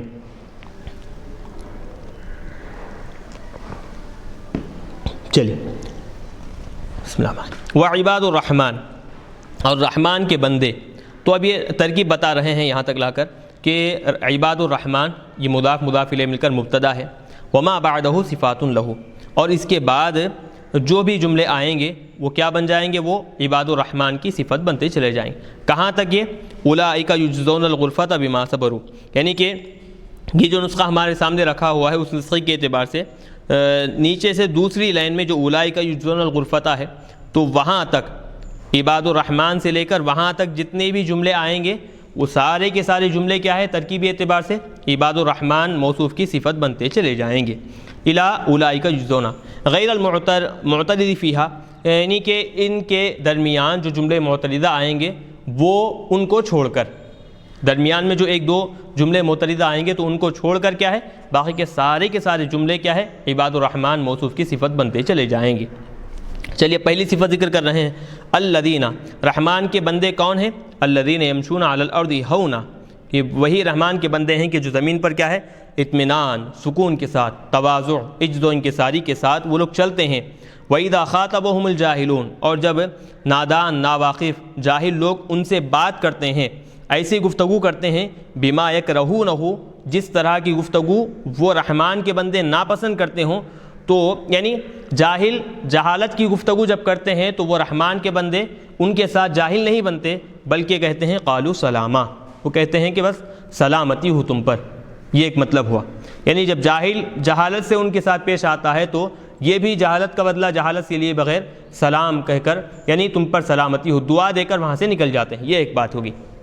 دوسرا مطلب اس کا یہ ہو سکتا ہے کہ جب جاہل جہالت کے اعتبار سے گفتگو کرتا ہے ان کے ساتھ تو یہ لوگ کیا ہے ایسی گفتگو کرتے ہیں جو بالکل جہالت سے پاک ہو اور پھر فتنے فساد سے بالکل دور ہو، ایسی گفتگو نرم انداز میں وہ لوگ کرتے ہیں۔ قولاً یسلمون فیہ من الاسم، یعنی ایسی بات کرتے ہیں کہ اس بات میں گناہوں سے وہ لوگ بالکل محفوظ، یعنی گناہوں سے پاک، یعنی فتنہ فساد اس بات میں نہ ہو اور پھر اس میں جھوٹ نہ ہو اور غیبت نہ ہو، اس طرح کی باتوں سے بالکل پاک رہ کر وہ لوگ کیا ہے ان کو جواب دیتے ہیں، ان جاہلوں کا جواب دیتے ہیں۔ والذین یبیتون لربہم سجدا وقیاما، اور وہی رحمان کے بندے ہیں کہ جو اپنے رب کو، بات یبیتو کے معنی آتے ہیں رات گزارنا، تو وہ اپنے رب کے لیے رات گزارتے ہیں۔ یبیتون لربہم، اپنے رب کے لیے وہ لوگ رات گزارتے ہیں، کیسے؟ سجداً، سجدہ کرتے ہوئے، وقیاماً، قیام کرتے ہوئے، یعنی ساجداً سجداً، یہ دونوں حال واقع ہو رہے ہیں، سجداً اور قیاماً حال ہے، تو اب حال کے لیے اس میں فاعل ہونا ضروری ہے، تو سجداً ساجداً کے معنی میں ہے، قیام قائمین کے معنی میں ہے، یعنی سجدہ کرتے ہوئے اور قیام کرتے ہوئے، مطلب یصلون باللیل، رات میں نماز ادا کرتے ہوئے وہ لوگ رات گزارتے ہیں۔ والذین یقولون، اور رحمان کے وہی بندے ہیں جو کہتے ہیں ربنا اصرف عنا عذاب جہنم، اے ہمارے پروردگار ہم سے جہنم کا عذاب پھیر دے، ان عذابہا کان غراما، بے شک اس کا عذاب جو ہے انتہائی لازم اور ضروری ہے، یعنی جہنمیوں کو پہنچ کر رہنے والا ہے، یہ مطلب جہنم کا عذاب جہنمیوں کو پہنچ کر رہنے والا ہے اور پھر وہ عذاب جہنمیوں کے ساتھ ہمیشہ لگے رہنے والا ہے، اسی لیے وہ دعا کرتے آتے ہیں کہ ہم کو جہنم کے عذاب سے بالکل محفوظ فرما۔ تو یہ ایک ان عذابہا کان غراما، یہ جو جملہ ہے، یہ جملہ دیکھیں کہ یہ کیا ہے، جملہ معترضہ ہے، تو اب یہ ان عذابہا کان غراما عباد الرحمن کی صفت نہیں بنے گا۔ آگے بتا رہے ہیں انہا ساعت مستقرا و مقامہ، بے شک وہ جہنم مقام کے اعتبار سے اور پھر سکون حاصل کرنے کے اعتبار سے انتہائی برا مقام ہے۔ جہنم بئست، ساء ای بئس، کیا ہی برا مقام ہے، مستقرن و مقامن، قرار پانے کے اعتبار سے، مقام کے اعتبار سے، ای موضع استقرار و اقامت، قرار پانے اور پھر اقامت، مطلب یہ قیام کرنے کے اعتبار سے انتہائی بری جگہ ہے وہ جہنم۔ پھر بتا رہے ہیں والذین اذا انفقوا علی عیالہم، اور رحمان کے وہی بندے، اللہ تبارک و تعالیٰ کے وہ بندے کہ جب وہ اپنے اہل و عیال پر خرچ کرتے ہیں، لم یسرفوا، بہت زیادہ خرچ نہیں کرتے، ولم یقتروا، اور نہ وہ خرچ کرنے میں تنگی سے کام لیتے ہیں، یعنی نہ اسراف برتتے ہیں، بہت زیادہ مال ان پر خرچ کرتے ہیں، نہ بالکل تنگ دستی تنگی کے ساتھ ان کے ساتھ پیش آتے ہیں، یعنی نہ بہت زیادہ مال خرچ کرنا نہ بالکل تنگی ان پر کر دینا۔ ابھی یقترو بتا رہے ہیں بفتح اولہ و ضمہ، تو یقترو یقترو دو طرح اس کو پڑھا گیا، قطر یقترو نصر ینصرو سے، اور اقتر یقترو باب افعال سے پڑھیں گے اس کو، اقتر یقترو سے، تو بفتح اولہ و ضمہ ای یضیقو، مطلب یہ کہ نہ وہ بہت زیادہ مال خرچ کرتے ہیں اپنے بندوں پر، نہ ہی مال خرچ کرنے میں بخالت اور کنجوسی اختیار کرتے ہیں، کم مال خرچ کرتے ہیں۔ وَكَانَ إِنفَاقُهُمْ بَيْنَ ذَلِكَ، اور ان کا خرچ کرنا جو ہوتا ہے ان کے درمیان، یعنی اسراف اور اقتار جو ہے دونوں کے درمیان ان کا خرچ کرنا ہوتا ہے، بین ذالک الاسراف والاقتار قوامہ، یعنی درمیانی درجے میں وہ خرچ کرتے ہیں، نہ بہت زیادہ حد درجے مال خرچ کرتے ہیں، نہ بالکل تنگی سے کام لیتے ہیں، بلکہ جہاں ضرورت ہے، جہاں مناسب ہے وہاں پر وہ مال خرچ کرتے ہیں، اور جہاں مناسب نہیں ہے وہاں وہ مال کیا ہے بالکل خرچ کرنے سے گریز کرتے ہیں، وہاں پر مال خرچ نہیں کرتے۔ چلیے آگے بتا رہے ہیں والذین لا يدعون مع اللہ الہا آخر، اور وہی وہ لوگ ہیں جو کیا کرتے ہیں اللہ کے علاوہ کسی دوسرے معبود کی ہرگز عبادت نہیں کرتے۔ آگے بتا رہے ہیں والذین لا يدعون مع اللہ الہا آخر، رحمان کے وہی بندے ہیں جو کیا کرتے ہیں اللہ کے علاوہ کسی اور کی عبادت نہیں کرتے، کسی اور کو نہیں پکارتے، ولا يقتلون النفس التي حرم اللہ الا بالحق، اور وہ بندے کیا ہے رحمان کے علاوہ کسی اور کی عبادت نہیں کرتے، اور آگے بتا رہے ہیں ایسے نفس کو ہرگز قتل نہیں کرتے کہ جس کے قتل کرنے کو اللہ نے حرام قرار دیا، التی حرم اللہ قتلہا، اس کے قتل کرنے کو اللہ نے حرام قرار دیا ہے، یعنی ناحق کسی کو قتل نہیں کرتے، الا بالحق، حق کے ساتھ، یعنی جہاں پر قتل کرنا جائز ہے، جیسے کہ بددین ہو جائے، مرتد ہو جائے، اس کا خون جائز ہے، اور ساتھ ہی ساتھ آپ دیکھیں کہ مختلف جو سزاؤں کے طور پر گناہ اگر کیا ہے تو سزا کے طور پر جو جان لینے کا جو حکم ہے تو قصاص کا معاملہ ہے، تو قصاص میں بھی کیا ہے خون کے بدلے میں خون کا جو معاملہ ہوتا ہے تو وہاں پر بھی جائز ہے۔ جہاں جس کو قتل کرنا حق ہے، قتل کرنے کی اجازت ہے، اس کو قتل کرتے ہیں، اور جہاں قتل کرنے کی اجازت نہیں ہے وہ رحمان کے بندے کیا ہے ایسے ناحق کسی کو بھی قتل نہیں کرتے۔ ولا یزنون، اور نہ ہی وہ بدکاری اختیار کرتے ہیں، ولا یزنون بدکاری کرتے ہیں۔ ومن یفعل ذلک یلقى عثاما، اور جو ان تینوں میں سے کوئی ایک بھی کام کرے گا، یعنی تینوں میں سے مطلب اللہ کے علاوہ کسی کی عبادت کرنا ایک، دوسرا عمل یہ کہ ناحق کسی کو قتل کرنا، اور تیسرا یہ کہ بدکاری کرنا۔ ومن یفعل ذلک، ان تینوں میں سے کوئی ایک بھی اگر کرے گا یلقى عثاما، تو کیا ہے وہ اپنے گناہوں کو پالے گا، یعنی گناہوں کی سزا کو وہ پالے گا۔ یضاعف له العذاب، آگے بتا رہے ہیں کہ اس کو قیامت کے دن عذاب دو چند اضافہ کر دیا جائے گا، اس کے لیے عذاب کیا ہے دو چند اضافہ کر دیا جائے گا۔ یضاعف وفی قراءۃ وفی یضاعف بالتجدید، تجدید کے ساتھ، یعنی یضاعف اس طرح پڑھا گیا ہے دوسری قراءت میں۔ ویخلد فیہ مہانا، اور وہ اس میں ہمیشہ ہمیشہ ذلیل و رسوا ہو کر رہیں گے، یعنی عذاب ان کو دیا جائے گا تو اس عذاب میں وہ لوگ ہمیشہ ہمیشہ رہیں گے، اور ساتھ ہی ساتھ ذلت و رسوائی ان پر چھائی ہوئی ہوگی۔ اب یہ یضاعف اور یخلد ان دونوں کو بتا رہے ہیں بجزم الفعلین، دونوں کے جزم کے ساتھ، یضاعف کے بھی جزم کے ساتھ اور یخلد کے بھی جزم کے ساتھ، یلقا سے بدل مانتے ہوئے، یلقا عصابہ وہ مبدل، یلقا جو فعل ہے وہ بھی حالت جزم میں ہے جزا ہونے کی وجہ سے، من یفعل، من حرف شرط کی جزا ہونے کی وجہ سے وہ جزم میں ہے، جزم کی حالت میں ہے، تو یضاعف اس سے بدل بنے گا وہ بھی جزم ہوگا، اور یخلد اس سے بدل بنے گا وہ بھی مجزوم ہوگا۔ تو بجزم الفعلین بدلا وبرفعہما، اگر اس کو جزم کی بجائے رفع سے پڑھیں گے یضاعف لہ العذاب یوم القیامۃ ویخلد فیہ، تو برفعہما استئنافا، جملہ مستأنفہ مانتے ہوئے اس کو کیا ہے رفع سے بھی پڑھ سکتے ہیں۔ چلیے، یعنی جو لوگ اس طرح کا عمل کریں گے کہ اللہ کے علاوہ دوسروں کی عبادت کرنا، ناحق کسی کو قتل کرنا، بدکاری کرنا، تو وہ لوگ اپنے گناہوں کی سزا پا لیں گے، ان کو ان کی گناہوں کی سزا مل جائے گی۔ الا، مگر یہ گناہ کرنے کے بعد من تاب وآمن وعمل صالحا، توبہ کیے صدق دل سے اور ساتھ ہی ساتھ ایمان لائے، اور ان میں سے جو لوگ نیک اعمال کیے، یعنی ایسے گناہ ہوئے تھے ان سے ضرور، لیکن بعد میں توبہ کیے، ایمان لائے اور اعمال صالحہ کیے، تو اب ایسے لوگوں کی توبہ اور پھر ان کے گناہوں کو معاف کرتے ہوئے ان کی توبہ قبول کرتے ہوئے اللہ تعالیٰ کیا کرے گا؟ فَأُولَٰئِكَ يُبَدِّلُ اللَّهُ سَيِّئَاتِهِمْ حَسَنَاتٍ، ان کے گناہوں کو اللہ تبارک و تعالیٰ کیا کر دے گا؟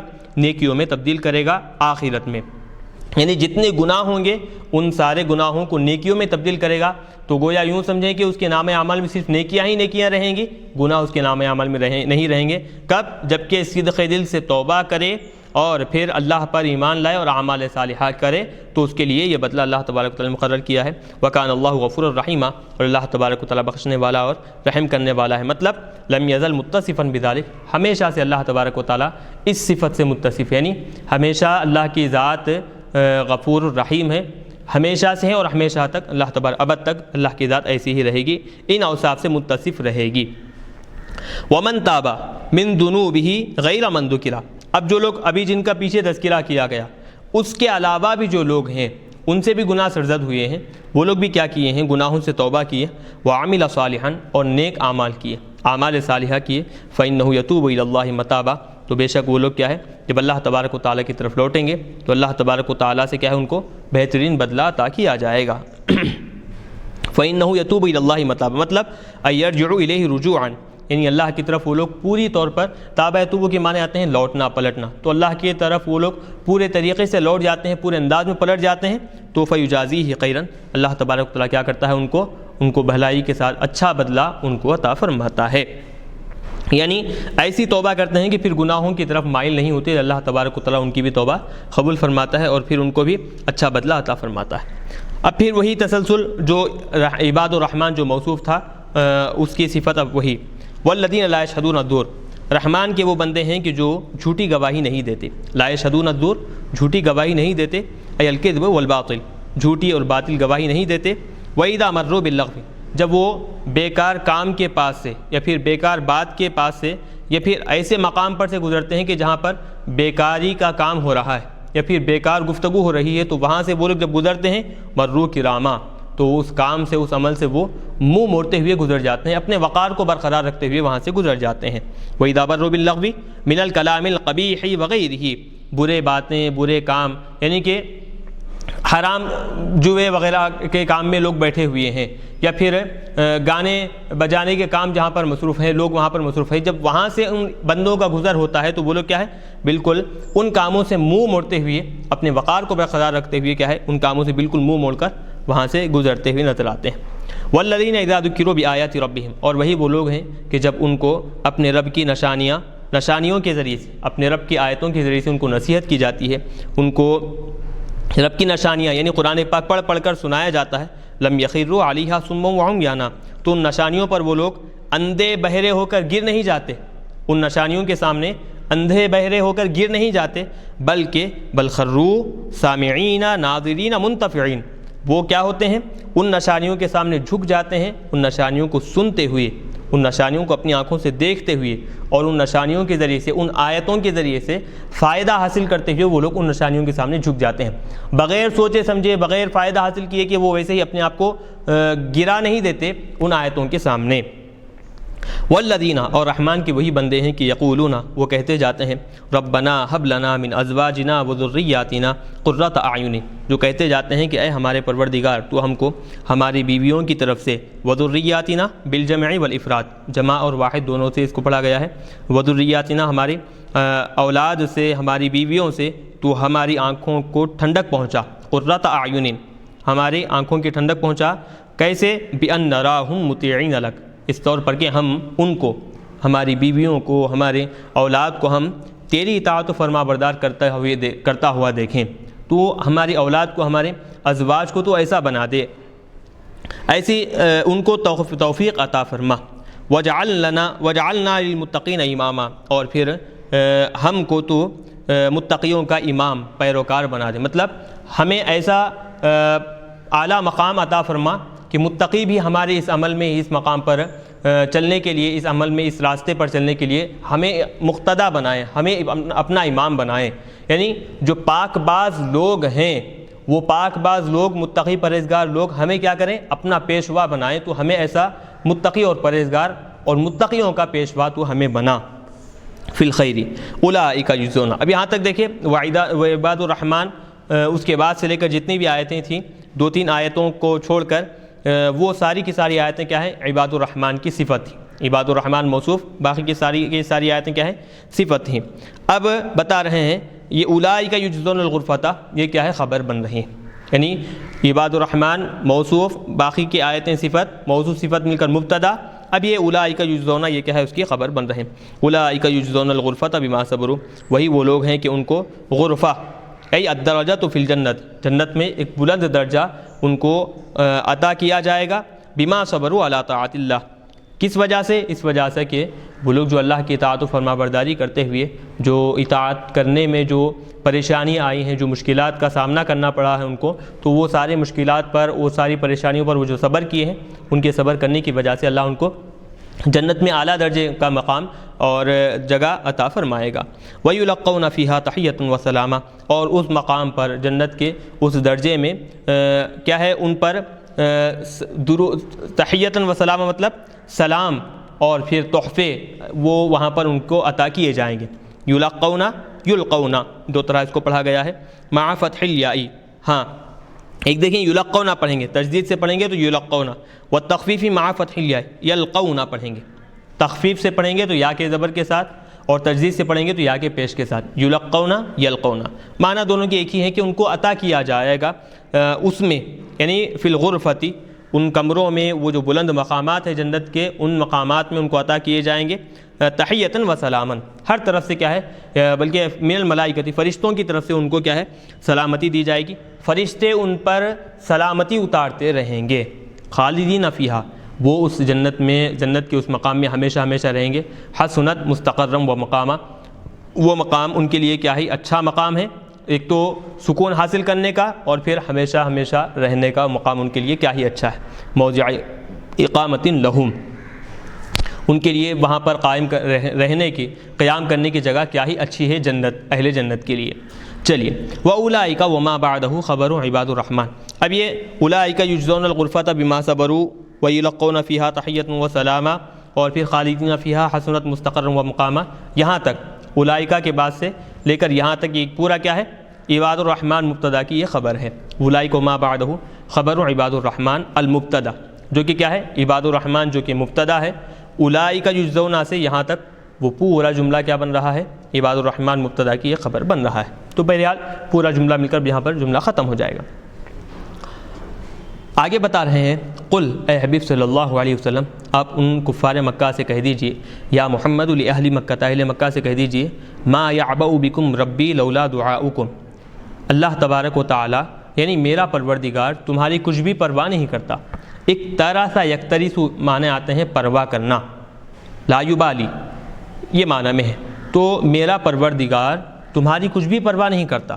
لولا دعاؤکم ایاہ فی الشدائد، تکلیفوں میں، پریشانیوں میں اگر تم اس کو نہیں پکارو گے، پریشانی کے اوقات میں اگر وہ تم اس کو نہیں پکارو گے، فیکشفھا کہ پکارنے کی وجہ سے وہ کیا کرے گا؟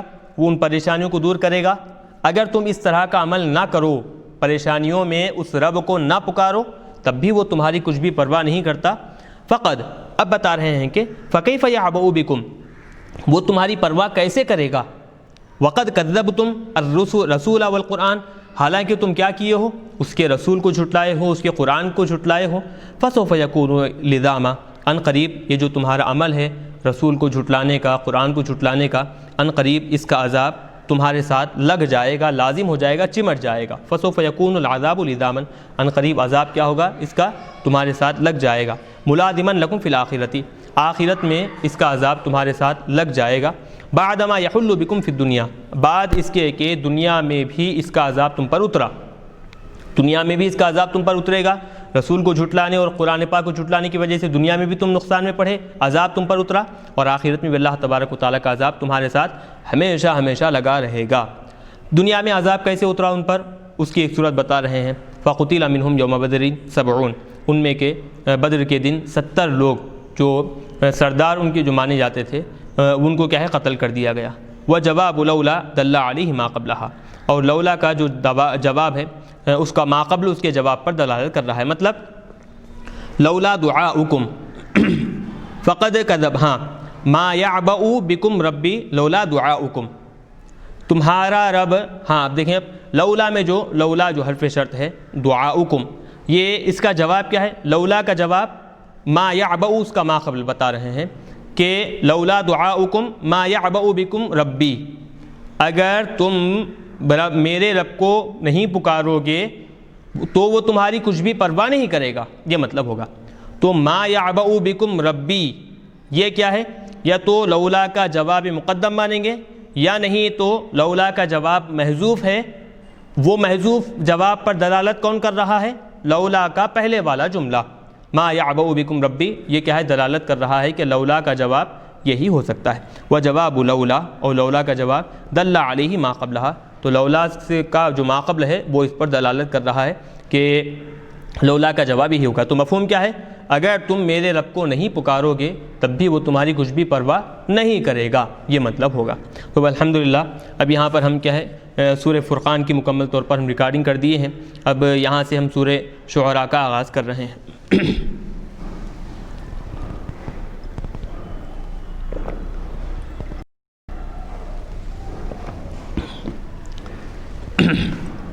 چلیے، سورۃ الشعراء مکیۃ الا والشعراء الی آخرها فمدنی۔ اب یہ سورہ شعراء کیا ہے؟ پورا کا پورا سورہ مکیہ ہے، ہاں مگر والشعراء یتبعهم الغاوون یہ جو آیتیں ہیں اخیر کی، سورہ کے اخیر تک یہ پوری کیا ہے؟ فمدنی، یہ پوری آیتیں مدنی ہیں، مدینے میں نازل ہوئی ہیں۔ وہی 227 آیتن، اور اس میں کل کیا ہے؟ 227 آیتیں ہیں۔ اس سورہ میں کل 227 آیتیں ہیں۔ بسم اللہ الرحمن الرحیم، اللہ کے نام سے شروع جو بڑا مہربان نہایت رحم کرنے والا ہے۔ طاسیم میم، اللہ اعلم بمرادہ بھی، تو طاسیم میم اس کے معنی کیا ہیں؟ اس سے اللہ کی ان الفاظ سے اللہ کی کیا مراد ہے؟ اللہ تبارک و تعالیٰ ہی بہتر جانتا ہے۔ تلک آیات الکتاب، وہ نشانیاں، یعنی وہ سے مراد ای ہادہ الآیات، یہ جو اللہ تبارک و تعالیٰ کی کلام پاک میں جو آیتیں ہیں وہ آیتیں آیات الکتابی، کتاب کی جو آیتیں ہیں، جو نشانیاں ہیں، کتاب سے مراد القرآن، قرآن پاک کی جو آیتیں ہیں۔ تو اب آیات الکتابی میں اضافت کون سی ہے؟ تو بتا رہے ہیں الاضافت بمعنی من، اضافت یہاں پر من کے ذریعے سے ہے، تو مطلب آیات من الکتابی، کتاب میں کی جو آیتیں ہیں، یعنی قرآن پاک کی جو آیتیں ہیں یہ آیتیں، اور وہ کتاب کیسی ہے؟ بالکل المبین، بالکل واضح کرنے والی ہے۔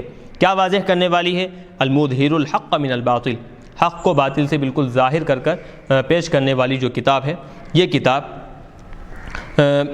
تلک آیت، یہ کتاب ہے، کیسی کتاب ہے؟ حق کو بالکل ظاہر کرنے والی ہے، باطل کو بالکل نکال پھینکنے والی کتاب ہے۔ یہ ہوئی بات۔ چلیے، لعلک باخع نفسک، اب حضور پاک علیہ الصلوۃ والسلام سے خطاب اللہ تبارک و تعالیٰ فرما رہے ہیں کہ اے حبیب صلی اللہ علیہ وسلم، شاید آپ اپنے نفس کو، اپنے آپ کو ہلاکت میں ڈال رہے ہیں۔ لعلک یا محمد صلی اللہ علیہ وسلم باخع نفسک ای قاتلها غما من اجل الا یکونوا ای اہل مکہ مؤمنین، بتا رہے ہیں کہ اے حبیب صلی اللہ علیہ وسلم، کفار مکہ، اہل مکہ ایمان نہیں لائے ہیں، اس غم میں آپ اپنے آپ کو ہلاکت میں ڈال رہے ہیں۔ کفار مکہ جب ایمان نہیں لائے ہیں تو آپ کو اس کا اتنا غم ہوا، اتنا شدید غم ہوا کہ آپ اپنے آپ کو اس غم میں ہلاکت میں ڈال رہے ہیں۔ یعنی اللہ تبارک و تعالیٰ یہاں پر لعلہ جو آیا ہے تو اشفاق کے لیے، مطلب حضور پر اللہ تبارک و تعالیٰ کی جو شفقت ہے، جو خاص مہربانی ہے، اس کو یہاں پر بتایا گیا ہے کہ اے حبیب، ان کی وجہ سے، ان کے کفر کی وجہ سے آپ اپنے آپ کو ہلاکت میں نہ ڈالیں، آپ اپنے آپ کو تکلیف میں مبتلا نہ کریں۔ اس طرح یہاں پر استعمال کیا گیا ہے۔ تو وَلَعَلَّ هِنَا لِلْإِشْفَاقِ، یعنی شفقت کے طور پر، شفقت کا اظہار کرنے کے لیے، شفقت کا راستہ اختیار کرنے کو بتانے کے لیے یہاں پر یہ لعلہ لایا گیا ہے۔ ای اشفق علیہا، مطلب آپ اپنے نفس پر، اپنی جان پر آپ کیا ہے، نرمی سے پیش آئیے، بتخفیف ھذا الغم، اس غم کو کیا ہے آپ کم کر، یعنی آپ ان کافروں کے ایمان نہ لانے کی وجہ سے اپنے آپ کو اتنا غم میں مبتلا مت کیجیے، آپ اپنے آپ کو سکون پہنچائیے۔ ان نشأ ننزل علیہم من السماء آیۃ، اگر ہم چاہتے تو ان پر ہم ضرور کیا اتار دیتے کہ آسمان سے ایک نشانی اتار دیتے، ایک آیت اتار دیتے، فظلت اعناقهم لها خاضعین، تو ان کی گردنیں اس نشانی کے سامنے، اس نشانی کے سامنے ان کی گردنیں کیا ہے، بالکل جھکی رہ جاتی۔ یعنی ذلت بتا رہے ہیں، اگرچہ ماضی ہے لیکن بمعنی المضارع، مضارع کے معنی میں، مطلب تدوم اعناقهم، ان کی گردنیں ہمیشہ کے لیے کیا ہو جاتی، اس نشانی کے سامنے خاضعین، جھکی ہوئی ہو جاتی، فیؤمنون، وہ سب کے سب کیا ہے، ایمان لے آتے۔ ولما، اچھا اب یہاں تک ہو گئی بات۔ تو اس آیت میں اللہ تبارک و تعالیٰ اپنے حبیب کو بتا رہے ہیں کہ اے حبیب، آپ ان کی وجہ سے اپنے آپ کو ہلاکت میں مت ڈالیں۔ ایک بات یاد رکھیں کہ اگر ہم ان کے سامنے، اگر ہم چاہتے ان کو کہ وہ ہدایت حاصل کریں، صحیح راستے پر آ جائیں، تو ایک نشانی ہم ان کی اتارتے ان کے سامنے، وہ سب کے سب کیا ہوتے، بلا چوں چرا، بغیر کچھ کہے کہ اس نشانی کے سامنے جھک جاتے اور اس نشانی کو مان لیتے، اس پر ایمان لے آتے۔ اب اس ترکیب یہاں پر بتا رہے ہیں، ترکیب کے ساتھ ساتھ اس کا جو استعمال ہوا ہے یہاں اس کی وضاحت کر رہے ہیں۔ وَلَمَّا وُصِفَتِ الْأَعْنَاقُ بِالْخُضُوعِ، دیکھیں جب گردنوں کی صفت لائی گئی خاضعین، خضوع کے ذریعے سے، گردن خشوع اور خضوع، یعنی گردن خشوع اور خضوع کرنے والے، تو گردن خشوع اور خضوع، گردن تو خشوع اور خضوع نہیں کریں گے، یعنی جو صاحب گردن ہیں، یعنی ایک تو یہ کہ گردن کہہ کر پورا انسان مراد لیا گیا ہے، تو بالخضوع الذی هو لاربابها، تو گردن خضوع گردن کی صفت نہیں ہے، خشوع اور خضوع اختیار کرنا گردن کی صفت نہیں ہے بلکہ گردن والے کی صفت ہے۔ لاربابها، ارباب یعنی والا، گردن والے کی صفت کیا ہے، خشوع اور خضوع اختیار کرنا۔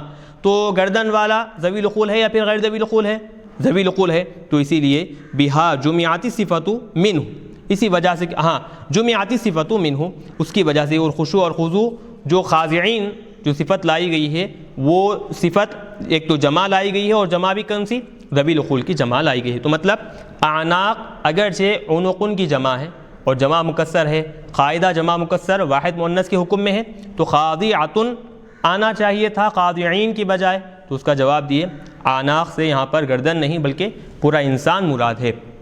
کیوں؟ کیونکہ خشوع اور خضوع اختیار کرنا گردن کی صفت نہیں ہے، بلکہ گردن والا جو انسان ہوتا ہے اس کی صفت ہے، وہ اختیار کرتا ہے خشوع اور خضوع۔ تو لہٰذا جب وہ ذوی الخول ہے تو اس کے لیے اس کی طرح اس کے اعتبار سے اس کی مناسبت سے خاضعاتن کے بجائے کیا لائے ہیں؟ خاضعین جمع ذوی الخول کی یہاں پر ذکر کیے ہیں، تو اس کی یہاں پر وضاحت کر دی ہے۔ اب بتا رہے ہیں وما یأتیہم من ذکر من الرحمن محدث الا كانوا عنہ معرضین، اور ان کے پاس من ذکر یعنی قرآن پاک میں سے کوئی بھی نئی بات رحمان کی طرف سے ان کے پاس نہیں آئی۔ وما یأتیہم من ذکر، ذکر سے مراد قرآن ہے۔ تو اب دیکھیں ذکر موصوف ہے، محدثین اس کی صفت ہے، تو ان کے پاس رحمان کی طرف سے کوئی بھی نئی بات یا پھر قرآن پاک کی نئی آیت نہیں آئی، الا مگر وہ کافر کیا کیے؟ کانوا عنہ معرضین، اس آیت سے، اس ذکر سے، اس قرآن کے حصے سے وہ کیا ہے؟ منہ موڑ لیتے تھے۔ یعنی جب بھی کافروں کے سامنے اللہ کی طرف سے، رحمان کی طرف سے کوئی آیت، کوئی حکم، کوئی ذکر آتا تو وہ کافر کیا کرتے؟ فوری طور پر اس کا انکار کرتے، اس سے منہ موڑ لیا کرتے تھے۔ فقط کذبوا بہ، تحقیق کہ وہ لوگ اس ذکر کو جھٹلا دیے ہیں اور پھر قرآن پاک کا انکار کیے ہیں۔ فسیأتیہم انباء ما کانوا بہ یستہزئون، تو ان قریب ان کے پاس آئیں گے انباء، عواقب ما کانوا بہ یستہزئون، ان لوگوں کے واقعات، ان لوگوں کی خبریں ان قریب ان کو ہم بیان کریں گے، ان کے پاس آئیں گے۔ ان لوگوں کا انجام جو اللہ کے ذکر کا مذاق اڑایا کرتے تھے، عواقب ما کانوا بہ یستہزئون، وہ لوگ کہ جو اللہ کے ذکر کا مذاق اڑاتے تھے، اللہ کی کتابوں کا جو مذاق اڑاتے تھے، ان کا انجام کیا ہوا؟ ان کے انجام کی، یعنی مذاق اڑانے والوں کا جو انجام ہے، اس انجام کے جو واقعات ہیں، وہ واقعات، وہ خبریں ان قریب ان کے پاس آئیں گی۔ اولم یروا، کیا وہ لوگ الی الارض، زمین کی طرف نہیں دیکھتے؟ اب یہاں سے اللہ تبارک و تعالیٰ اپنی قدرت اور اپنے جو انعامات لوگوں کو اللہ تبارک و تعالیٰ نے عطا کیا ہے زمین کی شکل میں، آسمان کی شکل میں، وہ یہاں بیان کر رہے ہیں۔ اولم یروا، کیا وہ لوگ نہیں دیکھتے؟ ینظروا الی الارض، زمین کی طرف نہیں دیکھتے؟ کم انبتنا فیہا، کہ کتنے ہی ہم نے اس میں نباتات اگائے ہیں، اس زمین میں کتنے ہی نباتات اگائے ہیں، تو کم یہاں پر خبریہ ہے، تو معنی کیا ہے؟ بہت سارے نباتات ہم نے اگائے ہیں۔ من کل زوجن، یعنی ہر ایک کیا ہے؟ جوڑ ہے، وہ بھی کیسا؟ کریم، اچھا خوبصورت جوڑ، نباتات میں سے ہر ایک کا ہم نے عمدہ خوبصورت جوڑ ہم نے بنایا ہے، کیا وہ نہیں دیکھتے؟ نوعین حسن، عمدہ قسم ہم نے بنائی ہے نباتات کی۔ ان فی ذلک الآیات، بے شک اس معاملے میں، اس میں نشانی ہے جو کہ دلالت علی کمال قدرتہ تعالیٰ، جو کیا ہے؟ اللہ تبارک و تعالیٰ کی قدرت کاملہ پر دلالت کرتی ہے۔ وما کان اکثرهم مؤمنین، اور ان کافروں میں کہ اکثر لوگ کیا ہے؟ ایمان نہیں لائے، فی علم اللہ، اللہ تبارک و تعالیٰ کے علم میں، مطلب ان کافروں میں کہ اکثر لوگ ایمان لانے والے نہیں تھے، یہ اللہ تبارک و تعالیٰ کے علم میں پہلے ہی بات موجود تھی۔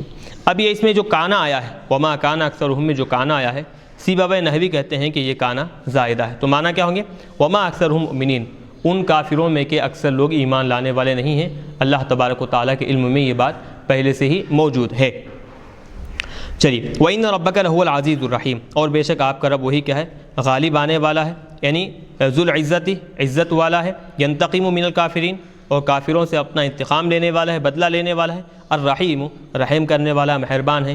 یرحم المؤمنین، وہ ایمان والوں پر رحم کرے گا اور ایمان والوں کے ساتھ مہربانی کا معاملہ فرمائے گا۔ تو اب یہاں پر اللہ تبارک و تعالیٰ نے ایک تو اپنی قدرت کو بیان کیا، اور قدرت کے ذریعے سے کافروں کو یہ پیغام دیا کہ تم جو ہماری نشانیوں کا انکار کرتے چلے جا رہے ہو، ان قریب وہ واقعات تمہارے سامنے آئیں گی کہ جو لوگ ہماری نشانیوں کا انکار کیے، نشانیوں کا مذاق اڑائے، تو ان کا انجام کیا ہوا، ہم تم کو ان قریب پڑھ کر بتائیں گے۔ ہماری قدرت معمولی نہیں ہے، ہماری قدرت میں سے ایک نشانی یہ ہے کہ ہم بنجر زمین سے نباتات اگاتے ہیں تمہارے لیے کھانے کے طور پر، اور پھر رزق کے طور پر، پانی کے طور پر، ہم زمین سے تمہارے لیے انوکھی چیزیں نکال کر دیتے ہیں۔ ایک نشانی، یہ ہماری قدرت پر دلالت کرنے والی جو ہم نے بیان کی ہیں، ایسی بہت ساری نشانیاں ہیں۔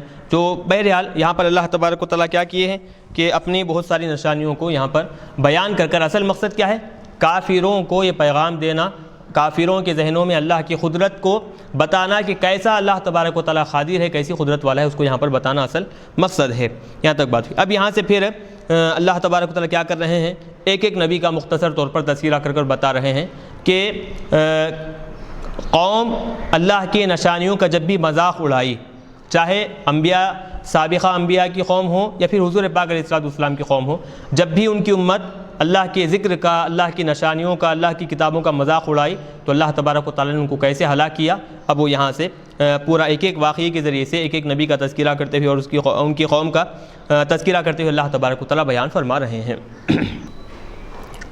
چلیے آگے بتا رہے ہیں، وَاذْكُرْ يَا مُحَمَّدُ صلی اللہ علیہ وسلم لِقَوْمِكَ، اور اے حبیب صلی اللہ علیہ وسلم آپ اپنی قوم کو بیان کیجئے، اذ نادا ربک موسیٰ، جب آپ کے رب نے موسیٰ علیہ السلام کو ندا دی، لیلۃ رأى النار، اس رات کے جس رات میں آپ نے کیا ہے آگ کو والشجرہ اور درخت کو آپ نے دیکھا، یعنی اس واقعے کی طرف اشارہ ہے جب حضرت موسیٰ علیہ السلام کوہ طور کے پاس سے رات میں جا رہے تھے اپنی اہلیہ کے ساتھ، تو وہاں پر جو واقعہ پیش آیا، آپ پہاڑ پر جو آگ کو دیکھے، آگ کی طرح چارہ درخت روشن تھا، تو اس واقعے کی طرف اشارہ ہے کہ جب آپ کے رب نے موسیٰ علیہ السلام کو ندا دی، پکارا، کیسے الفاظ میں کیسے انداز میں بیان کر رہے ہیں، ایسے انداز میں کہ ائت القوم الظالمین، یہ بات کہی کہ تم کیا کریں، ظالم قوم کے پاس آپ آئیں، رسول بن کر، یعنی ظالم قوم یعنی کہ قوم فرعون کی قوم کے پاس آپ رسول بن کر آپ تشریف لے جائیں، معہو، فرعون اپنی قوم کے ساتھ کیا ہے، ظلموا انفسہم، ایک تو وہ سب کے سب اپنے آپ پر ظلم کیے ہیں، کیسے، بالکفر باللہ، اللہ تبارک و تعالیٰ کی ذات میں کفر کر کر، اللہ کا انکار کر کر وہ لوگ اپنے آپ پر ظلم کیے، اور بنی اسرائیل پر بھی ظلم کیے ہیں، کیسے، باستعبادہم، ان کو اپنا غلام بنا کر، تو خود پر ظلم کیے اللہ کا انکار کر کر، بنی اسرائیل پر ظلم کیے ان کو اپنا غلام بنا کر، چنانچہ آپ کیا کیجئے، فرعون اور اس کی قوم کے پاس رسول بن کر جائیے، اور پھر ان سے کہیے، الا یتقون، کیا وہ ڈرتے نہیں ہیں، الا یتقون، کیا وہ لوگ اللہ سے ڈرتے نہیں ہیں، اللہ کے عذاب سے ڈرتے نہیں ہیں، تو الا، اب یہ حمزہ ہے اور پھر استفہام انکاری کے طور پر لایا گیا ہے، یعنی کیا وہ لوگ ڈرتے نہیں ہیں، مطلب وہ اللہ سے ڈرتے نہیں ہیں، تبھی تو وہ لوگ اس طرح کے عمل کر رہے ہیں، الا یتقون اللہ بطاعتہ، یعنی کیا وہ لوگ اللہ کی اطاعت کر کر اللہ سے ڈرتے نہیں،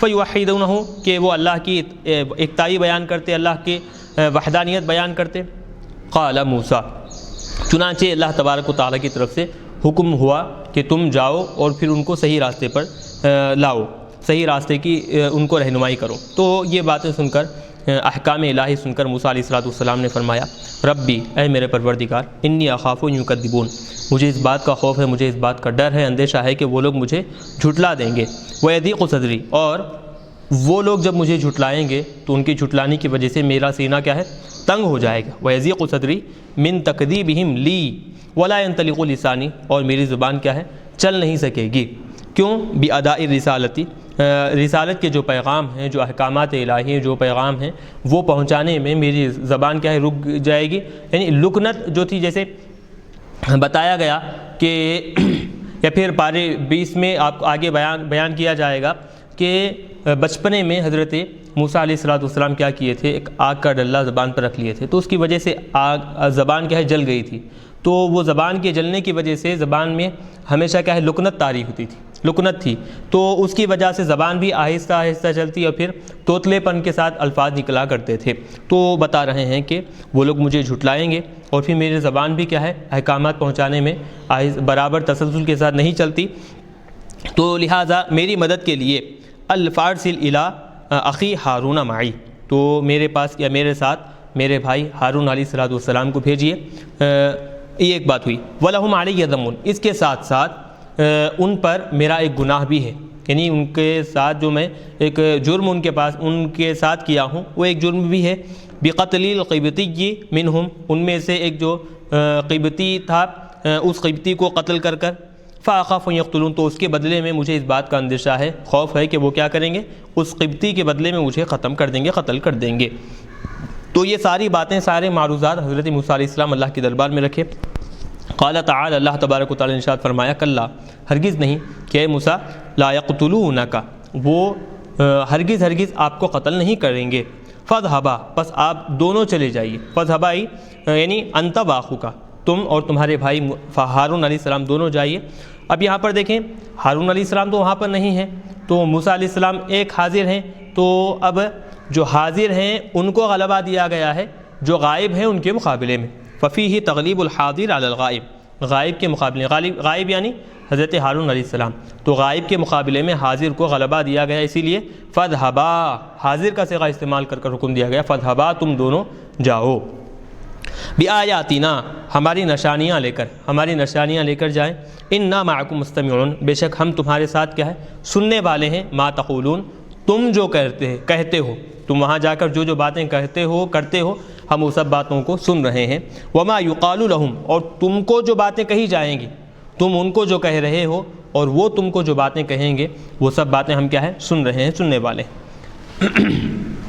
اب یہاں پر دیکھیں کہ جانے والے صرف فذھبا دونوں کو حکم دیا گیا، تو انا معکم، معکم میں پھر جمع لایا گیا، جب دونوں ہیں تو معکما تثنیہ لانا چاہیے تھا، تو بتا رہے ہیں اجریا مجرى الجماعہ، ان دونوں کو کیا ہے، جماعت کے قائم مقام رکھا گیا ہے، جماعت کے درجے میں رکھ کر گفتگو کی گئی ہے، یعنی دونوں ہی موسیٰ علیہ السلام اور ہارون علیہ السلام تثنیہ ہیں، تو معکما آنے کی بجائے معکم جمع لایا گیا ہے، ان دونوں کی عظمت کے لیے کیا ہے، جماع کے قائم مقام سمجھتے ہوئے ان دونوں کو اس طرح استعمال کیا گیا۔ فاتیا فرعون، اور پھر تم دونوں کیا کرو، فرعون کے پاس آؤ، فقولا، اور تم دونوں کہو، انا، بے شک ہم، ای کلم منا، ہم میں سے ہر ایک، رسول رب العالمین، رب العالمین کا قاصد ہے، پیغام رساں ہے، پیغام لے کر آیا ہے، ہم میں سے ہر ایک الیکا، تیری طرف۔ کیا ہے وہ؟ ان، پہلا پیغام یہ ہے کہ ارسل معنا بنی اسرائیل، کہ بنی اسرائیل کو ہمارے ساتھ ملک شام کی طرف بھیج دے، یہ پہلا پیغام ہے کہ بنی اسرائیل کو تو ہمارے ساتھ ملک شام کی طرف بھیج دے۔ فاتیاہ، اللہ کا یہ پیغام سن کر وہ دونوں کے دونوں فرعون کے پاس آئے، فقالا لہ ما ذکر، ابھی جو باتیں کہی گئیں، مذکورہ جو باتیں تھیں، وہ ساری کی ساری باتیں فرعون سے حضرت موسیٰ اور حضرت ہارون علیہ السلام کیا ہے، کہے۔ قال فرعون لموسیٰ، موسیٰ علیہ السلام کی ساری باتیں سننے کے بعد فرعون نے موسیٰ علیہ السلام سے کہا، الم نربک فینا فی مناضلنا ولیدا، کیا اے موسیٰ ہم نے ہمارے درمیان بچپنے میں آپ کی پرورش نہیں کی، یعنی جب آپ کم عمر تھے، بچپنی کی عمر میں تھے، تو ہمارے گھروں میں ہم نے آپ کی پرورش نہیں کی، ہم نے آپ کو نہیں پالا، صغیراً قریباً من الولادتی، بالکل چھوٹی عمر میں، بچپنی کی عمر میں، جو بالکل کیا تھی، قریباً من الولادہ، ولادت سے قریب، جو یعنی ولادت کے بعد کا جو قریبی مرحلہ ہے بچپنا، اس حالت میں ہم نے تمہاری پرورش نہیں کی، بعد فطامہ، دودھ چھوڑنے کی عمر کے بعد، یعنی دودھ پینے کی جو عمر تھی اس وقت تو حضرت موسیٰ علیہ السلام کہاں پر تھے، اپنی والدہ کے پاس تھے، تو جیسے ہی دودھ چھوڑا گیا اس کے بعد سے فرعون کے مکان میں، فرعون کے محل میں، اور فرعون کے ساتھ اس کی پرورش ہوتی گئی، فرعون کے ساتھ کھاتے تھے، فرعون کا لباس پہنتے تھے، وغیرہ وغیرہ، وہ ساری تفصیل تھی۔ تو اب فرعون موسیٰ علیہ السلام پر احسان جتانے لگا، تمہاری پرورش میں کیا ہوں، تمہیں میں پالا ہوں، تمہاری ذمہ داری میں سنبھالا ہوں، تو پھر بچپنے میں جب ہم نے تم کو ہمارے مقام میں پالا، ہمارے محل میں تم کو رکھ کر پالا، کھانا پینا دیا، تو اب ہمارے علاوہ تمہارا پالنے والا کون ہے؟ اس طرح فرعون موسیٰ علیہ السلام کے سامنے باتیں رکھا۔ وَلَبِثْتَ فِينَا مِنْ عُمُرِكَ سِنِينَ، اور پھر تم ہمارے درمیان اپنے عمر کے کئی سال گزارے ہو، وَلَبِثْتَ فِينَا، ہمارے درمیان تم رکے رہے ہو، مِنْ عُمُرِكَ سِنِينَ، اپنی عمر کے کئی سال، یعنی 30 سنۃ، 30 سال ہمارے درمیان تم رکے۔ یلبس من ملابس فرعون، فرعون کے لباس سے آپ زیب تن ہوتے، فرعون کا لباس پہنتے، وَيَرْكَبُ مَعَ مَرَاكِبِهِ، فرعون کی جو سواریاں ہیں اس پر آپ سوار ہوتے، حتیٰ کہ قربت اتنی تھی فرعون کی، فرعون سے، وَكَانَ يُسَمَّى ابْنُهُ، آپ کو فرعون کا بیٹا کہا جاتا تھا، اتنی قربت، اتنا لگاؤ فرعون کو موسیٰ علیہ السلام سے تھا۔ تو کیا ہم نے آپ کی ایسی پرورش نہیں کی؟ اتنی پرورش کے مقابلے میں، اتنی محبت کے مقابلے میں آپ نے کیا کیا؟ وَفَعَلْتَ فَعَلَتَكَ الَّتِي فَعَلْتَ بِهَا فَعَلْتَ وَأَنْتَ مِنَ الْكَافِرِينَ، اور آپ نے کیا وہ کام جو آپ نے کر دیا، آپ کو جو کرنا تھا وہ آپ نے کر دیا۔ کیا ہے وہ؟ ہِيَ قَتْلَةُ الْقِبْطِيِّ، قبطی کا جو قتل ہے وہ کام۔ تو فرعون موسیٰ علیہ السلام پر اس کے جو انعامات ہیں، جو احسانات ہیں، وہ ایک ایک گناتا جا رہا ہے، شمار کرتا جا رہا ہے، اور کہتا جا رہا ہے کہ ہم نے آپ پر یہ احسان کیا، یہ انعام کیا کہ آپ کی اچھی دیکھ بھال کی، آپ کی اچھی پرورش کی، بدلے میں آپ نے کیا کیا؟ ہمارے ہی غلام کو ختم کیا، وَأَنْتَ مِنَ الْكَافِرِينَ، اور ہمارے شکر گزار ہونے کی بجائے آپ کیا بن گئے؟ ناشکر بن گئے۔ کافرین سے مراد جاحدین لنعمتی علیکا، میرے جو انعامات آپ پر ہیں، میرے جو احسانات آپ پر ہیں، ان انعامات کے ناشکر بن گئے آپ، اور پھر احسان فراموش بن گئے۔ کیسے انعامات؟ بالتربیتی، ایک تو تربیت آپ کی ہم نے کی، وعدم الاستعباد، آپ کی جو قوم بنی اسرائیل ہے، ساری کی ساری بنی اسرائیل کو ہم نے غلام بنایا، لیکن آپ کو ہم نے غلام نہیں بنایا، تو غلام نہ بنانا یہ بھی ایک احسان، یہ ایک نعمت، اور پھر آپ کی تربیت کرنا یہ بھی ایک انعام، ایک نعمت ہے۔ تو یہ جو انعامات ہم نے آپ پر کیے ہیں، ان انعامات کی آپ نے ناشکری کی، اور بدلے میں ہمارے ہی غلام کو آپ نے قتل کیا۔ قال موسیٰ، اب یہ ساری باتیں فرعون کی جو باتیں تھیں موسیٰ علیہ السلام کو اپنی طرف پلٹانے کے لیے، یہ ساری باتیں سننے کے بعد موسیٰ علیہ السلام نے کہا فعلتها اذن وانا من الضالین، بے شک وہ جو باتیں اس قتل کے بارے میں جہاں تک معاملہ ہے، اس قتل کے بارے میں جو تم کہہ رہے ہو کہ قبطی کو ناحق قتل کیے ہیں، تو اب جہاں تک اس کا معاملہ ہے تو بتا رہے ہیں فعلتها، اس کو میں انجام دیا ہوں، وہ قتل کیا ہوں۔ کب؟ جبکہ میں احکامات الہی سے بالکل ناواقف تھا۔ وانا من الضالین، ضالین سے معنی یہاں پر گمراہی کی نہیں لیں گے بلکہ نادان، ناواقف تھا، تو ایسی حالت میں یعنی حقیقت کیا ہے مجھے معلوم نہیں تھی، اس حالت میں نے وہ عمل انجام دیا ہے، اس قبطی کو میں نے ختم کیا تھا۔ اما آتانی اللہ، کن چیزوں سے میں ناواقف تھا؟ ان چیزوں سے اللہ تبارک و تعالی نے مجھے بعد میں عطا کی۔ آتانی اللہ بعدہا من العلم والرسالہ، علم اللہ تبارک و تعالی نے مجھے بعد میں عطا کیا، رسالت رسول اللہ تبارک و تعالی نے مجھے بعد میں بنایا، تو اس سے پہلے وہ ساری چیزوں کی حقیقت مجھے معلوم نہیں تھی، بعد میں اللہ تبارک و تعالی نے ان ساری چیزوں کی اطلاع مجھے دے دی ہے۔ تو لہذا ناواقفیت کے عالم میں وہ جو عمل سرزد ہوا، وہ عمل کیسی حالت میں تھا؟ ناواقفیت کی حالت میں تھا۔ ففررت منکم لما خفتکم، ہوا جو بھی ہونا تھا کہ آدمی قبطی کا ختم ہوا، لیکن جب مجھے تم سے ڈر ہونے لگا، لما خفتکم، جب مجھے تم سے ڈر ہونے لگا تو میں کیا کیا؟ تم سے ڈر کر فرار ہو گیا، تم سے میں چلا گیا تمہارے پاس سے۔ فوہب لی ربی حکما، پھر جب میں یہاں سے چلا گیا تمہارے پاس سے تو میرا رب مجھے حکم یعنی کہ علم عطا فرمایا ہے، وجعلنی من المرسلین، اور مجھے رسولوں میں سے میرے رب نے بنا دیا ہے۔ یہ ایک بات ہو گئی۔ یہ وہ جو قتل کا معاملہ ہے اس کا یہاں تک میری طرف سے رد ہے، میری طرف سے جواب ہے کہ میں ناواقف تھا، وہ ناواقفیت کے عالم میں مجھ سے وہ عمل سرزد ہو گیا ہے۔ حقیقت کب کھلی؟ بعد میں میرا رب مجھے انعامات دیا، علم عطا فرمایا اور رسولوں میں سے بنایا، وہ ساری چیزیں میرے سامنے کھل کر آ گئیں۔ یہ ایک بات ہوئی۔ اور دوسری چیز، اے فرعون جو تم احسان جتلا رہے ہو مجھ پر کہ ہم نے تمہاری پرورش کی، غلام تم کو نہیں بنایا، آزاد رکھا، اچھی پرورش کی، عالی شان تمہیں زندگی عطا فرمائی، یہ جو تم احسان جتا رہے ہو یہ بھی کوئی احسان ہے، یہ بھی کوئی انعام ہے جو تم مجھ پر کرنے کے بعد احسان جتا رہے ہو۔ وَتِلْكَ نِعْمَةٌ، اور وہ نعمت تَمُنُّهَا عَلَيَّ، کہ جس کی وجہ سے تم مجھ پر احسان جتا رہے ہو، جس نعمت کی بدولت تم مجھ پر احسان جتا رہے ہو۔ تَمُنُّهَا أَصْلُهُ تَمُنُّ بِهَا، اس کی اصل کیا ہے؟ تمنّ بِهَا ہے، تو با کو حذف کر ہا ضمیر فعل کے ساتھ لگا دی گئی ہے۔ تو وہ نعمت جس کی وجہ سے تم مجھ پر احسان جتا رہے ہو کیا ہے؟ وہ ان عبدت بنی اسرائیل، کہ بنی اسرائیل کو تم نے کیا ہے؟ غلام بنا لیا۔ بیان لتلک النعمتی، تو ابھی ان عبدت بنی اسرائیل کیا ہے؟ نعمت، تلک النعمت ان کی وضاحت ہے، بتا رہے ہیں کہ وہ نعمت سے مراد کیا ہے کہ بنی اسرائیل کو تم نے غلام بنایا، ای اتخذتہم عبیدا، ان کو تم نے غلام بنایا، ولم تستعبدنی، اور پھر تم نے مجھے غلام نہیں بنایا۔ یہ بھی کوئی نعمت ہے کہ ان سب کو غلام بنا کر مجھے غلام بنائے بغیر آزاد چھوڑ دینا؟ لا نعمت لک بذلک، اس میں تیری طرف سے کوئی نعمت نہیں ہے۔ کیسے؟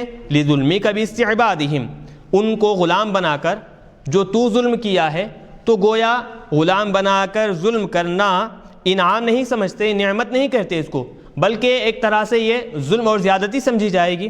وقدر بعضهم اول الکلام، ہاں چلیے اب دیکھیں جو انعام احسان موسیٰ علیہ السلام پر فرعون کیا تھا، موسیٰ علیہ السلام جواب دے رہے ہیں کہ جو نعمت تم سمجھ رہے ہو، تو یاد رکھیں حقیقت میں وہ نعمت ہے ہی نہیں کہ میرے سامنے میری قوم کو تم غلام بنائے اور پھر ان پر ظلم زیادتی کیے، وہ نعمت کیسے ہو سکتی ہے؟ یہ ایک بات ہو گئی۔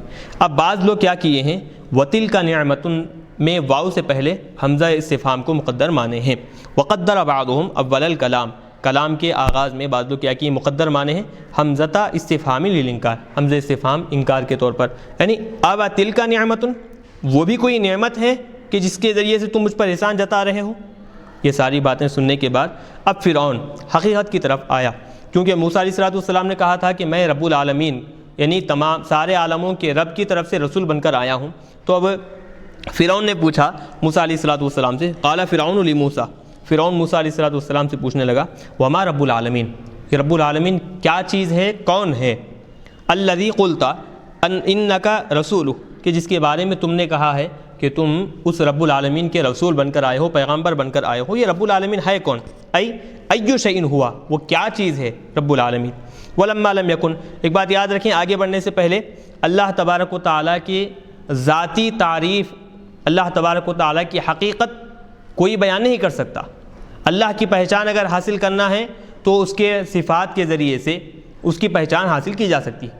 اللہ کی پہچان، اس کی حقیقت اس کی ذات کے ذریعے سے ہرگز حاصل نہیں کی جا سکتی۔ تو فرعون نے کیا کیا؟ رب العالمین کہہ کر اللہ کی ذات کے بارے میں، اللہ کی حقیقت کے بارے میں پوچھا۔ تو چونکہ حقیقت کا کسی کو علم نہیں ہے، کوئی بھی اس کی حقیقت کو جان پہچان نہیں کر سکتا، اب پہچان حاصل کرنا ہے تو اللہ کی صفات کے ذریعے سے۔ تو موسیٰ علیہ السلام نے کیا کیا؟ فرعون اللہ کی ذات کے بارے میں پوچھا، موسیٰ علیہ السلام نے اللہ کی صفات کے ذریعے سے اللہ کی پہچان کروانے کی کوشش کی اس کے سامنے۔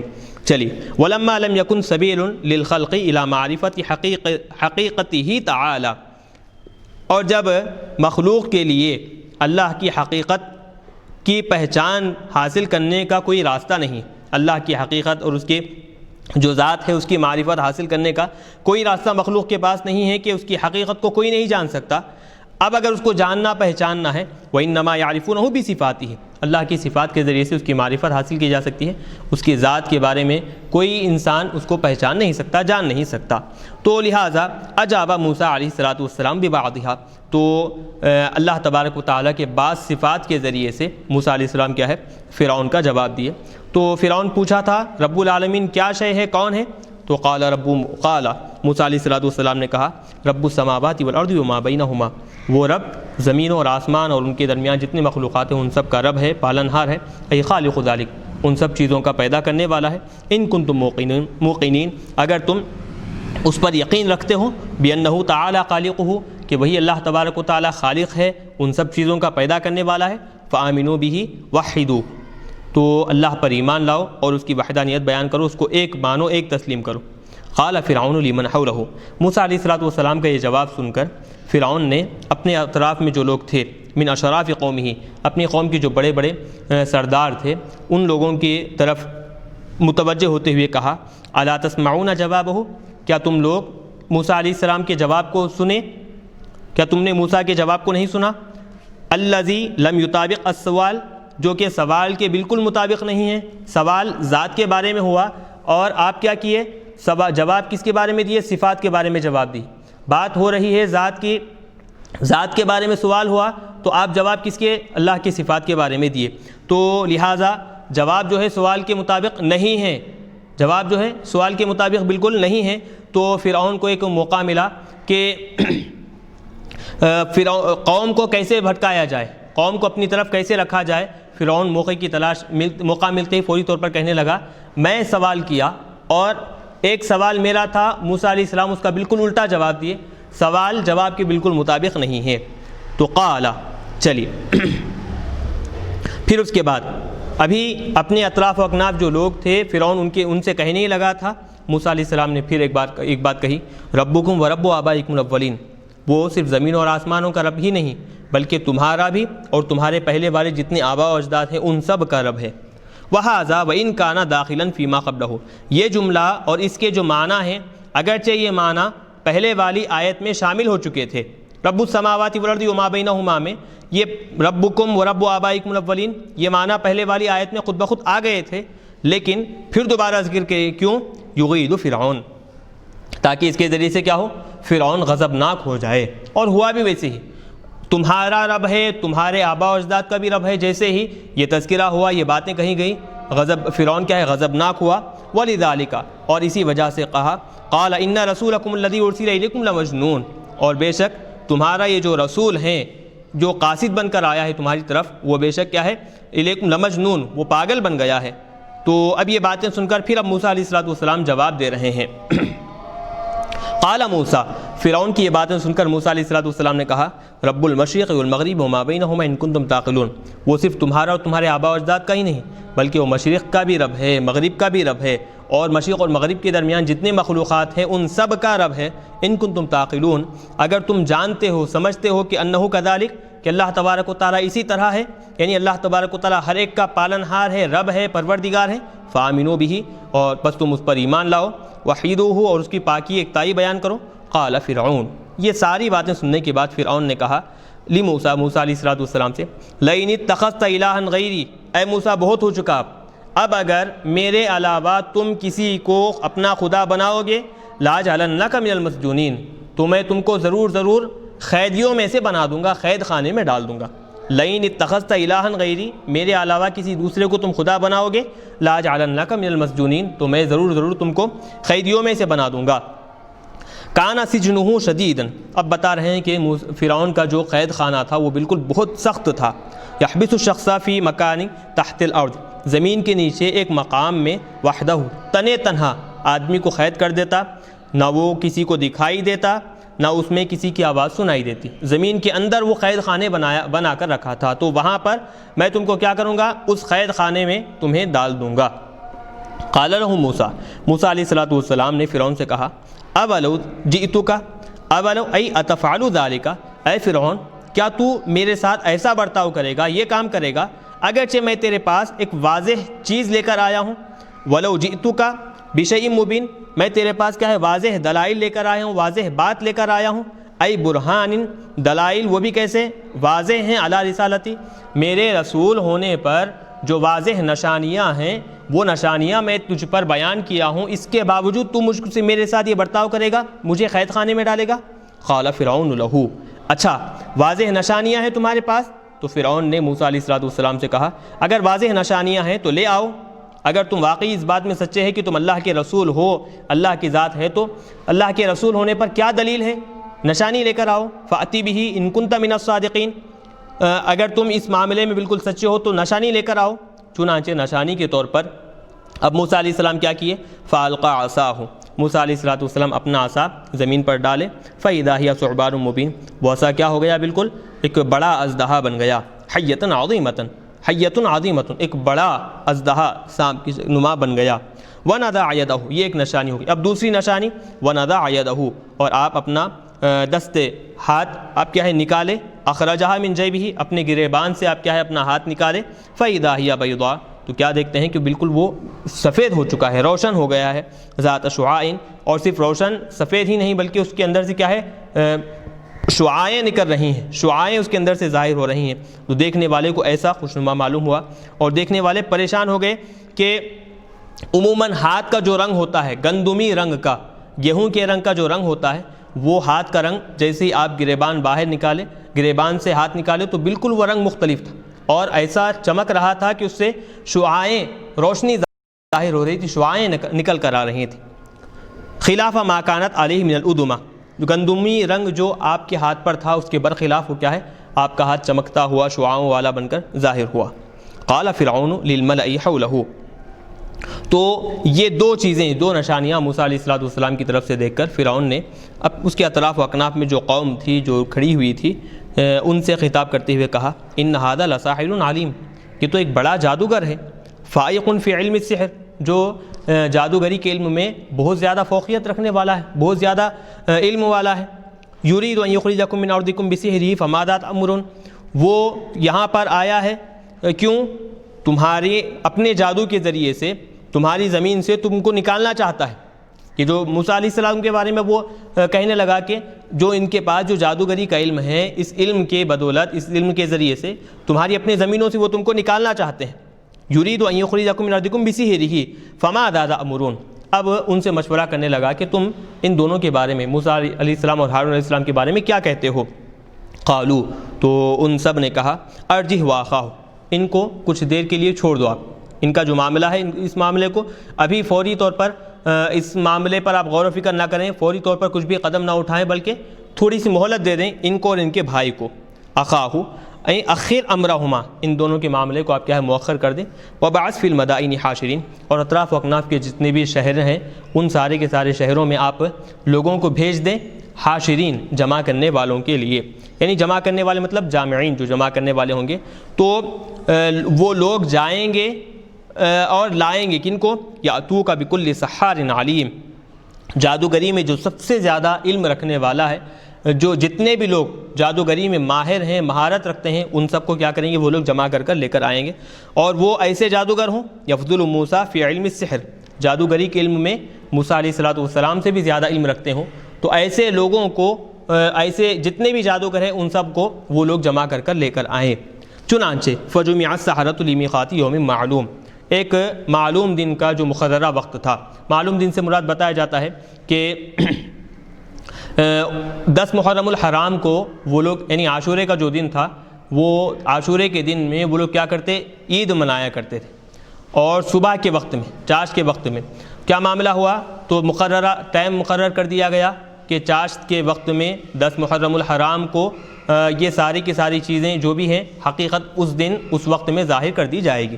چنانچہ فجمع السحرۃ، سارے کے سارے جادوگر جمع کر دیے گئے لمیقات یوم معلوم، ایک مقررہ دن کے معلوم وقت میں. وہوا وقت الضحیٰ، کون سا وقت تھا؟ وہ چاشت کا وقت تھا. من یوم الزینہ، یوم الزینہ مطلب عید کا جو وہ دن بنا لیے تھے وہ لوگ، اس دن عید کا دن مانتے تھے وہ لوگ. تو اس دن کیا ہے؟ چاشت کے وقت میں سارے کے سارے اطراف و اکناف کے جادوگروں کو جمع کر دیا گیا. وقیل للناس، اور ساتھ ہی ساتھ لوگوں سے بھی کہا گیا هل انتم مجتمعون، کیا تم بھی جمع ہو جاؤ گے اس میں، کیا تم بھی اس میں شامل ہو جاؤ گے. لعلنا نتبع السحرۃ، شاید ہم کیا ہے جادوگروں کی پیروی کر لیں گے، جادوگروں کی اتباع کریں گے. ان کانوا هم الغالبین، بے شک وہی کیا ہے غالب ہوں گے، موسیٰ علیہ السلام پر وہی غالب آئیں گے.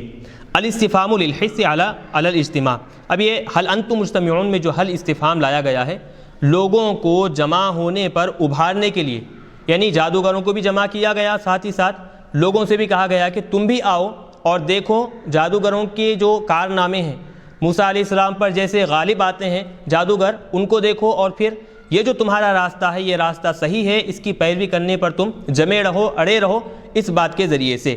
تو یہ جو استفہام لایا گیا ہے لوگوں کو جمع ہونے پر ابھارنا ہے. والترجی علی تقدیر غلبتہم، لعلنا جو حرف ترجی جو لایا گیا ہے یہ ان کی طرف سے غلبے کو سمجھتے ہوئے، یعنی وہ لوگ یہ سمجھے کہ غالب جادوگر موسیٰ علیہ السلام پر غالب آئیں گے. لیستمروا علی دینہم، غالب آنے کی وجہ سے وہ لوگ کیا ہوں گے پھر اپنے دین پر قائم رہیں گے. فلا یتبعوا موسیٰ، وہ سارے کے سارے لوگ موسیٰ علیہ السلام کی پیروی نہیں کریں گے. یعنی جب حقیقت کھل جائے گی، جادوگروں کو دیکھ کر، ان کے کام کو دیکھ کر سارے کے سارے لوگ جادوگروں کی پیروی کریں گے، موسیٰ علیہ السلام کی مخالفت کریں گے. اس اعتبار سے، اس وجہ سے، اس مقصد سے لوگوں کو بھی جمع کیا گیا. لیکن ہوا کیا؟ فلما جاء السحرۃ، جب فرعون کے حکم کے مطابق سارے کے سارے جادوگر آ گئے، جادوگر مقابلہ شروع ہونے سے پہلے قالوا لفرعون، فرعون سے جادوگر کہنے لگے أَإِنَّ لَنَا لَأَجْرًا إِن كُنَّا نَحْنُ الْغَالِبِينَ، کہ اے موسیٰ، اے فرعون، اگر ہم موسیٰ علیہ السلام پر غالب آ جائیں، موسیٰ علیہ السلام کو اپنے جادو سے ہرا دیں، ان پر غالب آ جائیں، تو کیا ہم کو کچھ بدلہ ملے گا، کچھ اجرت ملے گی، کچھ معاوضہ ملے گا اس کا؟ أَإِنَّ لَنَا لَأَجْرًا، کیا ہمارے لیے کچھ اجر ہوگا؟ إِن كُنَّا نَحْنُ الْغَالِبِينَ، اگر ہم غالب آ جائیں. قال، تو فرعون جادوگروں کی اس مطالبے کو سن کر کہنے لگا نعم، ہاں کیوں نہیں. وَإِنَّكُمْ لَمِنَ الْمُقَرَّبِينَ، اگر تم موسیٰ علیہ السلام کو ہرا دو گے، ان پر غالب آ جاؤ گے، تو تب تو تم کیا ہے میرے مقربین میں شامل ہو جاؤ گے، میرے قریب جو لوگ ہیں، جو میرے مددگار ہیں، جو خوشحال زندگی گزارتے ہیں، ان لوگوں میں تم کو شامل کر دوں گا. چلیے ایک چیز پیچھے رہ گئی تھی، اِنَّا میں جو 2 حمزے آئے ہیں تو اس کے پڑھنے کے طریقے بتا رہے ہیں. بتحقیق الحمزتین، دونوں حمزوں کے ساتھ اِنَّا، اور دوسری قرات تسہیل ثانیہ، دوسرے حمزے کو تسہیل کے ساتھ اِنَّا، اور تیسری قرات وَإِدْخَالِ الْأَلِفِ بَيْنَهُمَا عَلَى الْوَجْهَيْن، اور تیسری اور چوتھی قرات بتا رہے ہیں کہ اِنَّا تیسری قرات ہوئی اور چوتھی قرات اِنَّا. تو بہرحال اِنَّا کو یہ 4 طریقوں سے پڑھا گیا ہے. قال نعم وإنکم اذا لمن المقربین، یعنی اگر تم اس موسیٰ علیہ السلام پر غالب آؤ گے تو تب تو کیا ہو جاؤ گے، تم میرے مقربین میں سے ہو جاؤ گے. چلیے اب یہاں تک رکھیں، انشاءاللہ اب مقابلہ ابھی شروع نہیں ہوا ہے، جو مقابلہ جو موسیٰ علیہ السلام اور پھر جادوگروں کے درمیان شروع ہونا ہے اس کو ہم انشاءاللہ آئندہ نشست میں رکھیں گے۔